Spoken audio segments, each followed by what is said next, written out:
ನಗರಾಭಿವೃದ್ಧಿ ಸಂಸ್ಥೆಗೆ ತಮಗೆ ಇಂದಿನ ಅಧಿವೇಶನದಲ್ಲಿ ನಗರ ಸ್ಥಳೀಯ ಸಂಸ್ಥೆಗಳಲ್ಲಿ QGS ತಂತ್ರಾಂಶಗಳನ್ನ ಯಾವ ರೀತಿ ಬಳಸ್ಕೋಬೇಕು, ಯಾವ ರೀತಿ ಉಪಯೋಗಿಸ್ಕೊಳ್ಬೇಕು ಎಂಬ ವಿಧಾನವನ್ನ ಪ್ರಾಕ್ಟಿಕಲ್ ಅಪ್ಲಿಕೇಶನ್ಸ್ ಆಫ್ JS ಮತ್ತು GPS ಮತ್ತು ರಿಮೋಟ್ ಸೆನ್ಸಿಂಗ್ ಇವುಗಳ ಒಂದು ಕೇಸ್ ಸ್ಟಡೀಸ್ ನೊಂದಿಗೆ ಬೆಸ್ಟ್ ಪ್ರಾಕ್ಟೀಸ್ ನೊಂದಿಗೆ ಯಾವ ರೀತಿ ಬಳಸ್ಕೋಬಹುದು ಎಂಬುದನ್ನು ಹೇಳ್ತಾ ಹೋಗ್ತೀನಿ, ಕೇಸ್ ಸ್ಟಡಿ ಸಮೇತ. ಮೊದಲನೇದಾಗಿ ಡೆಲ್ಲಿ ಜಲ್ ಬೋರ್ಡ್, ಡೆಲ್ಲಿಯ ಒಂದು ವಾಟರ್ ಸಪ್ಲೈ ಡಿಪಾರ್ಟ್ಮೆಂಟ್ ಏನಿದೆ ಆ ಬೋರ್ಡ್ನವರು ಯಾವ ರೀತಿ ಟ್ಯಾಂಕರ್ಗಳಿಗೆ GPS ನ ಅಳವಡಿಸಿದ್ದಾರೆ. ಸೊ ಇದರಿಂದ ಎಷ್ಟು ಉಳಿತಾಯ ಆಗಿದೆ ಅಂದ್ರೆ ಮಿಸ್ಯೂಸ್ ಆಗ್ತಿದೆ, ಎಲ್ಲ ಕಂಟ್ರೋಲ್ ಆಗಿದೆ. ಆಮೇಲೆ ಡ್ರೈವರ್ಗಳು ಸ್ವಲ್ಪ ಮಿಸ್ಗೈಡ್ ಮಾಡೋರು ಅದೆಲ್ಲ ತಪ್ಪಾಯ್ತು. ಮತ್ತೆ ಲೆಕ್ಕಾಚಾರ ಸಿಗ್ತಾ ಇದೆ, ಎಷ್ಟು ನೀರು ಹೊಡ್ತಾ ಇದೆ, ಎಷ್ಟು ನೀರು ಬರ್ತಾ ಇದೆ. ಇದನ್ನ GPS ಟ್ಯಾಂಕರ್ಗೆ ಫಿಟ್ ಮಾಡ್ಬಿಟ್ರಿಂದ ಅದು ಪ್ರತಿಯೊಂದು ಮೂವ್ಮೆಂಟ್ಸ್ ಗೊತ್ತಾಗ್ತಿದೆ, ಲಾಗೆಟ್ ಸ್ಟಾರ್ಟ್ ಗೊತ್ತಾಗ್ತಾ ಇದೆ. ಈ ರೀತಿ ಒಂದು ಅದ್ಭುತವಾದ ಒಂದು ಬದಲಾವಣೆಗಳು ಕಾಣ್ತಾ ಇದೆ. ಅದೇ ರೀತಿ ಮೈಸೂರು ನಗರ ಕಾರ್ಪೊರೇಷನ್, ಮೈಸೂರು ಸಿಟಿ ಕಾರ್ಪೊರೇಷನ್ 65 ವಾರ್ಡ್ಗಳಲ್ಲೂ ಸಹ ಸಾಲಿಡ್ ವೇಸ್ಟ್ ಮ್ಯಾನೇಜ್ಮೆಂಟ್ ಸಂಬಂಧಪಟ್ಟಂತೆ ಎಷ್ಟು ವೆಹಿಕಲ್ ಓಡಾಡ್ತಿದೆ ಎಂಬುದ್ರ ಬಗ್ಗೆ ತಿಳ್ಕೊಳ್ಳೋಕ್ಕೋಸ್ಕರ ಎಲ್ಲದಕ್ಕೂ GPS ಗಳನ್ನ ಅಳವಡಿಸಿದರೆ. ಈ ಕಡೆ ವೆಹಿಕಲ್ ನಂಬರ್ ಇವನ್ನೆಲ್ಲ ಸ್ಟೋರೇಜ್ ಮಾಡಿದ್ದಾರೆ ಡೇಟಾಬೇಸ್ ಅಲ್ಲಿ. ನಮಗೆ ಡಿಸ್ಪ್ಲೇ ಆಗ್ತಿರುತ್ತೆ ಯಾವ ವೆಹಿಕಲ್ ಎಲ್ಲೆಲ್ಲಿ ಹೋಗ್ತಾ ಇದೆ, ಯಾವ ಮೂಮೆಂಟ್ ಅಲ್ಲಿ ಇದೆ. ಪ್ರತಿಯೊಂದು ಮೈಸೂರದ ವಾರ್ಡ್ ಬೌಂಡ್ರಿ ಏನಿದೆ ಅಲ್ಲಿ ವಿತ್ ಇನ್ ದಟ್ ಹೋಗ್ತೀವಿ, ಔಟ್ ಸೈಡ್ ಹೋಗ್ತಿದ್ದಂಗೆ ಅದದ್ದು ಬ್ಲಿಂಕ್ ಆಗುತ್ತೆ. ಈ ರೀತಿಯಲ್ಲಿ ಒಂದು ವ್ಯವಸ್ಥೆನ ರೂಪಿಸಿದ್ದಾರೆ. ಅದೇ ರೀತಿ GPS ಅಳವಡಿಕೆಯಿಂದ ಕಂಟೈನರ್ ಲೊಕೇಶನ್ಸ್ ಗಳನ್ನೆಲ್ಲ ಸ್ಟೋರ್ ಮಾಡಿದ್ದಾರೆ. ಸೊ ಯಾವ ವೆಹಿಕಲ್ ಎಷ್ಟೆಷ್ಟು ಬಂದು ಎಷ್ಟೆತ್ತಿಗೆ ಹೋಯ್ತು ಅನ್ನೋ ಬಗ್ಗೆ ಸಂಪೂರ್ಣವಾದ ಮಾಹಿತಿ ಗೊತ್ತಾಗುತ್ತೆ. ಅದೇ ರೀತಿ automated trip and weight identification ಇದನ್ನು ಸಹ ಅಳವಡಿಸಿದ್ರಿಂದ ಎಷ್ಟೊತ್ತಿಗೆ ಬಂತು, ಎಷ್ಟೊತ್ತಿಗೆ ಹೋಯ್ತು, ಆಮೇಲೆ ವೆಯ್ಟೇಜ್ ಎಷ್ಟಿತ್ತು ಎಲ್ಲ ಪ್ರತಿಯೊಂದು ಮಾಹಿತಿನೂ ಗೊತ್ತಾಗುತ್ತೆ. ಅದೇ ರೀತಿ ಪ್ರಿಮಿಸಸ್ ಅಲ್ಲಿ ಒಂದು ಜಿಯೋ ಫೆನ್ಸಿಂಗ್ ಮಾಡೋದ್ರಿಂದ ಯಾವ ವೆಹಿಕಲ್ ಎಷ್ಟೆಷ್ಟು ಬರುತ್ತೆ ಅನ್ನೋ ಮೊಬೈಲ್ ಅಲರ್ಟ್ಸ್ ಸಹ ಬರ್ತಾ ಇದೆ. ಅದೇ ರೀತಿ ಇಲ್ಲಿಗಲ್ ಡಂಪಿಂಗ್ ಮಾನಿಟರಿಂಗ್. ಸೊ ಇಲ್ಲಿ ಏನಾಗ್ತಿದೆ, ಕೆಲವು ಕಡೆ ಇಲ್ಲಿಗಲ್ ಆಗಿ ಎಲ್ಲೆಲ್ಲ ಹೋಗಿ ಸುರಿತಾ ಇದ್ರು, ಈಗ ಅದರದ್ದು ಎಲ್ಲ ರೆಕಾರ್ಡ್ ಆಗ್ತದೆ, ಎಲ್ಲೆಲ್ಲಿ ಬಂತು, ಎಲ್ಲೆಲ್ಲಿ ಹೋಯ್ತು, ಎಲ್ಲೆಲ್ಲಿ ಸುರಿದ್ರು ಎಲ್ಲ ವಿಚಾರನು ಈ GPS ಮೂಲಕ ಮತ್ತೆ WebJS ಅಪ್ಲಿಕೇಶನ್ ಮೂಲಕ ಪ್ರತಿಯೊಂದು ದಾಖಲಾಗ್ತಾ ಇದೆ. ಅದೇ ರೀತಿ ಡ್ರೈವರ್ ಅಟೆಂಡೆನ್ಸ್ ರಿಪೋರ್ಟ್ ಇರ್ಬೋದು, ಮತ್ತೆ sweeping machine work log start ಇರ್ಬೋದು, ಮತ್ತೆ ಮ್ಯಾನೇಜ್ಮೆಂಟ್ ಇನ್ಫಾರ್ಮೇಶನ್ ರಿಪೋರ್ಟ್ಸ್ ಇರ್ಬೋದು, ಕಲೆಕ್ಷನ್ ರಿಪೋರ್ಟ್ ಇರ್ಬೋದು, ಟ್ರಿಪ್ ಶೀಟ್ಸ್ ಇರ್ಬೋದು, ಟ್ರ್ಯಾಕ್ಟರ್ಗಳದು, ಆಟೋಗಳದು, ಇವನ್ ಸಾಲಿಡ್ ವೇಸ್ಟ್ ಮ್ಯಾನೇಜ್ಮೆಂಟ್ ವೆಹಿಕಲ್ಸ್ ಎಲ್ಲದುವೆ ಎಲ್ಲಾ ವೆಹಿಕಲ್ ಸಹ ದಾಖಲಾಗುತ್ತೆ ಈ GPS ಸ್ಕೀಮ್ ಅಲ್ಲಿ. ಈಗ GS ನಕ್ಷೆಗಳಿಗೆ ಬಗ್ಗೆ ಸಂಬಂಧಪಟ್ಟಂತೆ ಬರೋಣ. ಸೊ GS ನಕ್ಷೆಗೆ ಹೋಗಕ್ ಮುಂಚೆ ನಮ್ಮಲ್ಲಿ ಮ್ಯಾಪ್ ಯಾವ ತರ ಶೇಪ್ ಅಲ್ಲಿ ಇದೆ, ತುಂಬಾ ಹಳೆ ಕಾಲದ ಮ್ಯಾಪ್ ಇದು. ಸೊ ಇದರಲ್ಲಿ ಒಂದು ಶೇಪ್ ಕಳ್ಕೊಂಡ್ಬಿಟ್ಟಿರುತ್ತೆ, ಸ್ಕೇಲ್ ಇರಲ್ಲ, ಮೇಂಟೈನ್ ಮಾಡೋದ್ ಕಷ್ಟ, ಜೀರ್ಣ ಆಗ್ಬಿಟ್ಟಿರುತ್ತೆ. ಸೊ ಮೌಂಟೆಡ್ ಕ್ಲಾತ್ ಅಂತ ಹೇಳ್ತಿದ್ವಿ, ಅಂದ್ರೆ ಕ್ಲಾತ್ ಮೌಂಟೆಡ್ ಅಂತ ಹೇಳ್ತಿದ್ವಿ. ಸೊ ಇಲ್ಲಿ ಇದು ಸಹ ಸ್ವಲ್ಪ ಜೀರ್ಣಾವಸ್ಥೆ ಬಂದ್ಬಿಟ್ಟಿರುತ್ತೆ. ಮತ್ತೆ ಇದನ್ನ ಮೇಂಟೈನ್ ಮಾಡೋದು ತುಂಬಾ ಕಷ್ಟ ಇದೆ. ಏನಾದ್ರು ರೆಕಾರ್ಡ್ಸ್ ಬೇಕು ಅಂದ್ರೆ ಇದು ಮಾಡೋದು ಕಷ್ಟ ಇದೆ, ಆ ತರ ಪರಿಸ್ಥಿತಿ ಇದೆ. ಹಿಂದೆ JS ಮ್ಯಾಪಿಂಗ್ ಅನ್ನೋದು ಟೋಪೋಶೀಟ್ ರೂಪದಲ್ಲಿ, ಅಂದ್ರೆ ಸರ್ವೆ ಆಫ್ ಇಂಡಿಯಾ ಅವರು 1856 ಎಸ್ಟಾಬ್ಲಿಷ್ ಮಾಡಿ ಇಡೀ ಇಂಡಿಯಾ 1:50,000 ಸ್ಕೇಲು, 1:25,000 ಸ್ಕೇಲು ಈ ರೀತಿಯಲ್ಲಿ ಕಾಂಟ್ರೂ ಸಮೇತ, ಲೆವೆಲ್ ಸಮೇತ, ವಾಟರ್ ಡ್ರೈನೇಜ್ ನೆಟ್ವರ್ಕ್ ಸಮೇತ, ಮತ್ತೆ ಇಡೀ ಗ್ರೌಂಡ್ ಇನ್ಫಾರ್ಮೇಶನ್ ಸಿಸ್ಟಮ್, ಅಂದ್ರೆ ಭೌಗೋಳಿಕವಾಗಿ ಭಾರತ ಯಾವ ರೀತಿ ಇದೆ ಅನ್ನೋದು ಸಹ ಪಕ್ಕಾ ದಾಖಲೆ ಮಾಡಿದ್ದಾರೆ. ಸೊ ಇದು ಸರ್ವೆ ಆಫ್ ಇಂಡಿಯಾ ಆಫೀಸ್ ಡೆಹರಾಡೂನ್ಲಿ ಬರುತ್ತೆ, ಬ್ರಾಂಚ್ ಆಫೀಸ್ ಬೆಂಗಳೂರು ಸಹ ಇದೆ. Survey of India Koramangala second stage ಕೇಂದ್ರೀಯ ಸದನ ಅಲ್ಲಿ ಬರ್ತದೆ. ಸೊ ಇವತ್ತು ನಮ್ಮ ರಿಕ್ವೆಸ್ಟ್ ಮಾಡ್ಕೊಂಡ್ರೆ ಕೆಲವು hard copy of the GS ಏನಿದೆ ಆ ಮ್ಯಾಪ್ ನ ಕಳಿಸ್ತಾರೆ. ಇದರಲ್ಲಿ ಪ್ರತಿಯೊಂದು ಮಾಹಿತಿನೂ ತುಂಬಾ ಸಂಪೂರ್ಣವಾಗಿ ಲಭ್ಯ ಇದೆ. ನಮಗೆ ಬಹಳ ಆಶ್ಚರ್ಯ ಆಗುತ್ತೆ, ಆಗಿನ ಕಾಲದಲ್ಲಿ ಇಷ್ಟು ಚೆನ್ನಾಗಿ ಮ್ಯಾಪಿಂಗ್ ಎಲ್ಲ ಅಷ್ಟು ಚೆನ್ನಾಗಿ ಮಾಡಿದ್ದಾರೆ ಅನ್ನೋದು. ಇವತ್ತು ಸಹ ಅಷ್ಟೆಲ್ಲ ಸಫಿಸ್ಟಿಕೇಟೆಡ್ ಇನ್ಸ್ಟ್ರೂಮೆಂಟ್ ಇಟ್ಕೊಂಡ್ರು ಈ ರೀತಿ ಮಾಡೋದು ತುಂಬಾ ಕಷ್ಟ ಇದೆ. ಮ್ಯಾಪ್ ನ ಡಿಜಿಟೈಸೇಷನ್ ಮಾಡಿರ್ತಕ್ಕಂಥದ್ದು, ಅಂದ್ರೆ ಒಂದು ಹಳೆ ಮ್ಯಾಪ್ ನ ಒಂದು ಮೌಂಟೆಡ್ ಕ್ಲಾತ್ ಏನಿದೆ ಅದನ್ನ ಒಂದು ಕ್ಲೀನ್ ಆಗಿ ಅದನ್ನ ಸ್ಕ್ಯಾನ್ ಮಾಡಿ ಆಮೇಲೆ ಡಿಜಿಟೈಸ್ ಮಾಡಿ ಅದನ್ನ ಒಂದು ಅಂದವಾದ ರೂಪಕ್ಕೆ ತಂದಿದ್ದಾರೆ. ಈ ರೀತಿ ಒಂದು ಸರ್ವೆ ನಂಬರ್ ಸಮೇತ ಸಹ ಪ್ಲಾಟ್ ಮಾಡಿದ್ದಾರೆ. ಈ ರೀತಿ ಮೇಂಟೈನ್ ಮಾಡೋದ್ರಿಂದ ನಮಗೆ ಎಷ್ಟು ವರ್ಷ ಆದ್ರೂ ಏನೂ ಆಗೋದಿಲ್ಲ, ಅಷ್ಟು ಸೇಫ್ ಆಗಿರುತ್ತೆ. ಇದನ್ನ ಡಿಜಿಟೈಸ್ ಮಾಡೋದು ಯಾವ ರೀತಿ ನೋಡೋಣ. ಇದು ರೆವಿನ್ಯೂ, ಇದು ಆಕ್ಚುಲಿ ರಿಮೋಟ್ ಸೆನ್ಸಿಂಗ್ ಮ್ಯಾಪ್, ಅದ್ರ ಮೇಲೆ ಡಿಜಿಟೈಸ್ ಮಾಡಿ ಎಲ್ಲದನ್ನು ದಾಖಲು ಮಾಡಿರ್ತಕ್ಕಂಥದ್ದು. ಅಂದ್ರೆ ಡಿಜಿಟೈಸೇಷನ್ ಪಾರ್ಟ್ ಪೂರ್ತಿ ಆಗಿದೆ ಇದರಲ್ಲಿ. ಸೊ ಈ ಮ್ಯಾಪ್ ಅಲ್ಲಿ ನಿಮಗೆ ಸಂಪೂರ್ಣವಾದ ಮಾಹಿತಿ ಸಿಗ್ತಾ ಹೋಗುತ್ತೆ. ಅಂದ್ರೆ ಟೆರೆಸ್ಟ್ರಿಯಲ್ ಮ್ಯಾಪ್ ನ ರಿಜಿಸ್ಟರ್ ಮಾಡೋದಿರ್ಬೋದು, ಪ್ರಾಪರ್ಟಿ ಇರ್ಬೋದು, ಜಮೀನುಗಳದಿರ್ಬೋದು, ಈ ರೀತಿ ಕಂಪ್ಲೀಟ್ ಮಾಹಿತಿಗಳು ನಮಗೆ ಇಲ್ಲಿ ಗೊತ್ತಾಗ್ತಾ ಹೋಗುತ್ತೆ.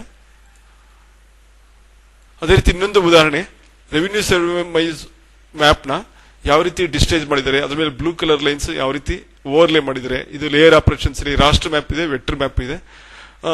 ಇದ್ರ ಮಾಹಿತಿ ಮೂಲಕ ನಮಗೆ ಇದು ಊರಿನ ಒಂದು ಚಿತ್ರ. ಇಲ್ಲಿ ಗ್ರೀನ್ ಇರ್ತಕ್ಕಂಥದ್ದೆಲ್ಲ ವೆಜಿಟೇಷನ್ ಇರ್ತಕ್ಕಂಥದ್ದು. ಸೊ ಇಲ್ಲಿ ಯಾವ ರೀತಿ ಒಂದು ಕೆರೆ. ಸೊ ಪ್ರತಿಯೊಂದು ಸಹ ಅತ್ಯುತ್ತಮವಾಗಿ ದಾಖಲು ಮಾಡಿದ್ದಾರೆ. ಇದು ಡಿಜಿಟೈಸೇಷನ್ ಮಾಡಿದ ಕೂಡಲೇ ನಮಗೆ ಸೇಫರ್ ಇದರಲ್ಲಿ ಒಂದು ಕರೆಕ್ಟ್ ಜಿಯೋ ರೆಫರೆನ್ಸ್ ಆಗಿ ಲ್ಯಾಟಿಟ್ಯೂಡ್ ಲ್ಯಾಂಗಿಟ್ಯೂಡ್ ಅನುಗುಣವಾಗಿ ನಮಗೆ ದಾಖಲು ಯಾವಾಗ ಬೇಕಂದ್ರೆ ಅವಾಗ ರಿಟ್ರೀವ್ ಮಾಡಬಹುದು, ಸಿಗತ್ತೆ. ಇದು ಒಂದು ನಗರ ಪ್ರದೇಶದ ಒಂದು ವಾರ್ಡ್. ಈ ವಾರ್ಡ್ ನ remote sensing high resolution satellite ಅಲ್ಲಿ ಕ್ಯಾಪ್ಚರ್ ಮಾಡಿರೋದು. ಸೊ ಇದನ್ನ ಡಿಜಿಟೈಸ್ ಮಾಡಿದ್ದಾರೆ. ಡಿಜಿಟೈಸ್ ಮಾಡಿದಾಗ ಯಾವ ರೀತಿ ಯಾವ ರೂಪದಲ್ಲಿ ಬಂದಿದೆ ಇದು. ಮತ್ತೆ ಲೆಜೆಂಡ್ಸ್ ಕಂಪ್ಲೀಟ್ ಮಾಹಿತಿನೂ ಸಹ ತೋರಿಸಿದ್ದಾರೆ. ಯಾವಲ್ಲಿ ಗೌರ್ಮೆಂಟ್ ಬಿಲ್ಡಿಂಗ್ ಬರ್ತದೆ, ಕಮರ್ಷಿಯಲ್ ಬರ್ತದೆ, ಈ ಮಾಹಿತಿನೂ ಸಹ ತೋರಿಸಿದ್ದಾರೆ. ಇದು ಸಬ್ ಡಿವಿಷನ್ ವೈಸ್ ಬೌಂಡ್ರೀಸ್ ಅಂದ್ರೆ ನಮ್ಮ ಕಾರ್ಯವ್ಯಾಪ್ತಿ ಪ್ರದೇಶವನ್ನು ತೋರಿಸ್ತಕ್ಕಂಥ, ಅಂದ್ರೆ ಮುನ್ಸಿಪಾಲಿಟಿ ವ್ಯಾಪ್ತಿನಲ್ಲಿ ಅಥವಾ ಕಾರ್ಪೊರೇಷನ್ ವ್ಯಾಪ್ತಿಯಲ್ಲಿ ಬರ್ತಕ್ಕಂಥ ಒಂದು ಸಬ್ ಡಿವಿಷನೈಸ್ ಬೌಂಡ್ರೀಸ್. ಇದು ಸಬ್ ಡಿವಿಷನ್ ಬೌಂಡ್ರಿ ನಂಬರ್ ಸಹ ಕೊಟ್ಟಿದ್ದಾರೆ.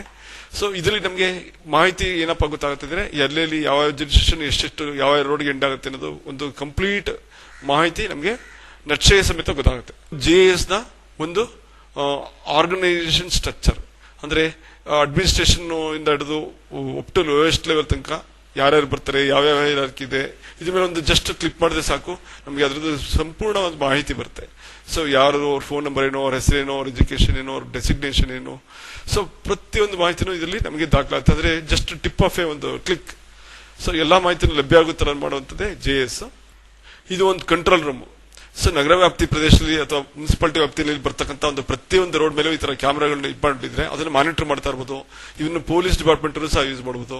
ಎಷ್ಟು ಜನ ವೈಲೇಟ್ ಮಾಡ್ತಾ ಇದಾರೆ ಅದನ್ನ ಕ್ಯಾಮೆರಾದಲ್ಲೇ ಮಾಡಿ ಕ್ಯಾಪ್ಚರ್ ಮಾಡಿ ಆ ಫೋನ್ ನಂಬರ್ಗಳಿಗೆ ಮತ್ತೆ ಆ ವೆಹಿಕಲ್ ನಂಬರ್ಗೆ ಟ್ರೇಸ್ ಔಟ್ ಮಾಡಿ ಅದನ್ನ ನೋಟಿಸ್ ಕಳಿಸಿ ಅದನ್ನ ರೆವಿನ್ಯೂ ತಗೊಳ್ಳೋಂಥದ್ದು ಮಾಡಬಹುದು. ಪಬ್ಲಿಕ್ ಅವೇರ್ನೆಸ್ ಬಿಲ್ಡಪ್ ಮಾಡಬಹುದು.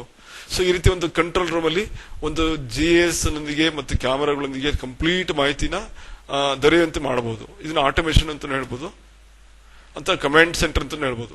ಈಗ ಜಿಎಎಸ್ ನ ನಮ್ಮ ಅರ್ಬನ್ ಲೋಕಲ್ ಬಾಡೀಸ್ ಅಲ್ಲಿ ಏನೇನು ಅಪ್ಲಿಕೇಶನ್ಗೆಲ್ಲ ಬಳಸಬಹುದು. ಉದಾಹರಣೆ, ಹ್ಯಾಂಡ್ಲಿಂಗ್ ಆಫ್ ಸೆನ್ಸಸ್ ಡೇಟಾ ಇರ್ಬೋದು, ಬರ್ತ್ ಸರ್ಟಿಫಿಕೇಟ್ ಇರ್ಬೋದು, ಡೆತ್ ಸರ್ಟಿಫಿಕೇಟ್ ಇರ್ಬೋದು, ಮತ್ತೆ monitoring of property tax collection ಇರ್ಬೋದು, monitoring of road construction and maintenance ಬಗ್ಗೆ ಇರ್ಬೋದು, ಇನ್ಫ್ರಾಸ್ಟ್ರಕ್ಚರ್ ಡೆವಲಪ್ಮೆಂಟ್ ಬಗ್ಗೆ ಇರ್ಬೋದು, ಮಾನಿಟರಿಂಗ್ ಆಫ್ ಸ್ಟ್ರೀಟ್ ಲೈಟ್ಸ್ ಬಗ್ಗೆ ಇರ್ಬೋದು, ವೋಟರ್ಸ್ ಲಿಸ್ಟ್ ಬಗ್ಗೆ ಇರ್ಬೋದು, ವಾಟರ್ ಟ್ಯಾಕ್ಸ್ ಕಲೆಕ್ಷನ್ ಬಗ್ಗೆ ಇರ್ಬೋದು, ಪಬ್ಲಿಕ್ ಹೆಲ್ತ್ ಡಿಸೈಸಸ್ ಇರ್ಬೋದು, ಆಮೇಲೆ ಸಿವರ್ ಮತ್ತೆ ಯುಜಿಡಿ ನೆಟ್ವರ್ಕ್ ಬಗ್ಗೆ ಇರ್ಬೋದು, ಮತ್ತೆ ಡೀಟೇಲ್ಸ್ ಅಬೌಟ್ ಆರ್ಗನೈಸೇಷನ್ ಬಗ್ಗೆ ಇರ್ಬೋದು, ಮತ್ತೆ ಮಾನಿಟರಿಂಗ್ ಆಫ್ ಎಲೆಕ್ಟ್ರಿಕಲ್ ಟ್ರಾನ್ಸ್ಫಾರ್ಮರ್ ಬಗ್ಗೆ ಇರ್ಬೋದು, ಸ್ಟ್ರೀಟ್ ಲೈಟ್ಸ್ ಬಗ್ಗೆ ಇರ್ಬೋದು, ಮತ್ತೆ ಗ್ರೌಂಡ್ ವಾಟರ್ ಡೇಟಾ ಇರ್ಬೋದು. ಏಕೆಂದ್ರೆ ಸಿಟಿ ಕಾರ್ಪೊರೇಷನ್ ಲಿಮಿಟ್ಸ್ ಅಲ್ಲಿ ಸಾಕಷ್ಟು ಬೋರ್ವೆಲ್ಗಳಿದೆ, ಓಪನ್ ವೆಲ್ಸ್ ಇದೆ, ಇವನ್ನ ಮಾನಿಟರ್ ಮಾಡಬಹುದು. ಅಂಡ್ ಇಟ್ಸ್ ಪೊಟೆನ್ಶಿಯಲ್, ಅದು ಎಷ್ಟು ಈಲ್ಡ್ ಬರ್ತಾ ಇದೆ ಅನ್ನೋದ್ರ ಬಗ್ಗೆನೂ ನಾವು ಚೆಕ್ ಮಾಡಬಹುದು. ಮತ್ತೆ distribution and it's network, so ಅದ್ರ ಬಗ್ಗೆ ನೋಡಬಹುದು. ಮತ್ತೆ on going projects, civil works ಬೇಕಾದಷ್ಟು ಕಡೆ ನಡೀತಾ ಇರುತ್ತೆ, ಯಾವ್ಯಾವ ವರ್ಕ್ ಯಾವ್ಯಾವ ಸ್ಟೇಜ್ ಅಲ್ಲಿ ನಡೀತಾ ಇದೆ ಅನ್ನೋದ್ರ ಬಗ್ಗೆ ಒಂದು ಮಾನಿಟರಿಂಗ್ ಸಹ ವ್ಯವಸ್ಥೆ ಮಾಡಬಹುದು. ಮತ್ತೆ ಸಾಲಿಡ್ ವೇಸ್ಟ್ ಮ್ಯಾನೇಜ್ಮೆಂಟ್ ಬಗ್ಗೆ ಈಗಾಗಲೇ ತಮಗೆ ತಿಳಿಸಿದ್ದೀನಿ.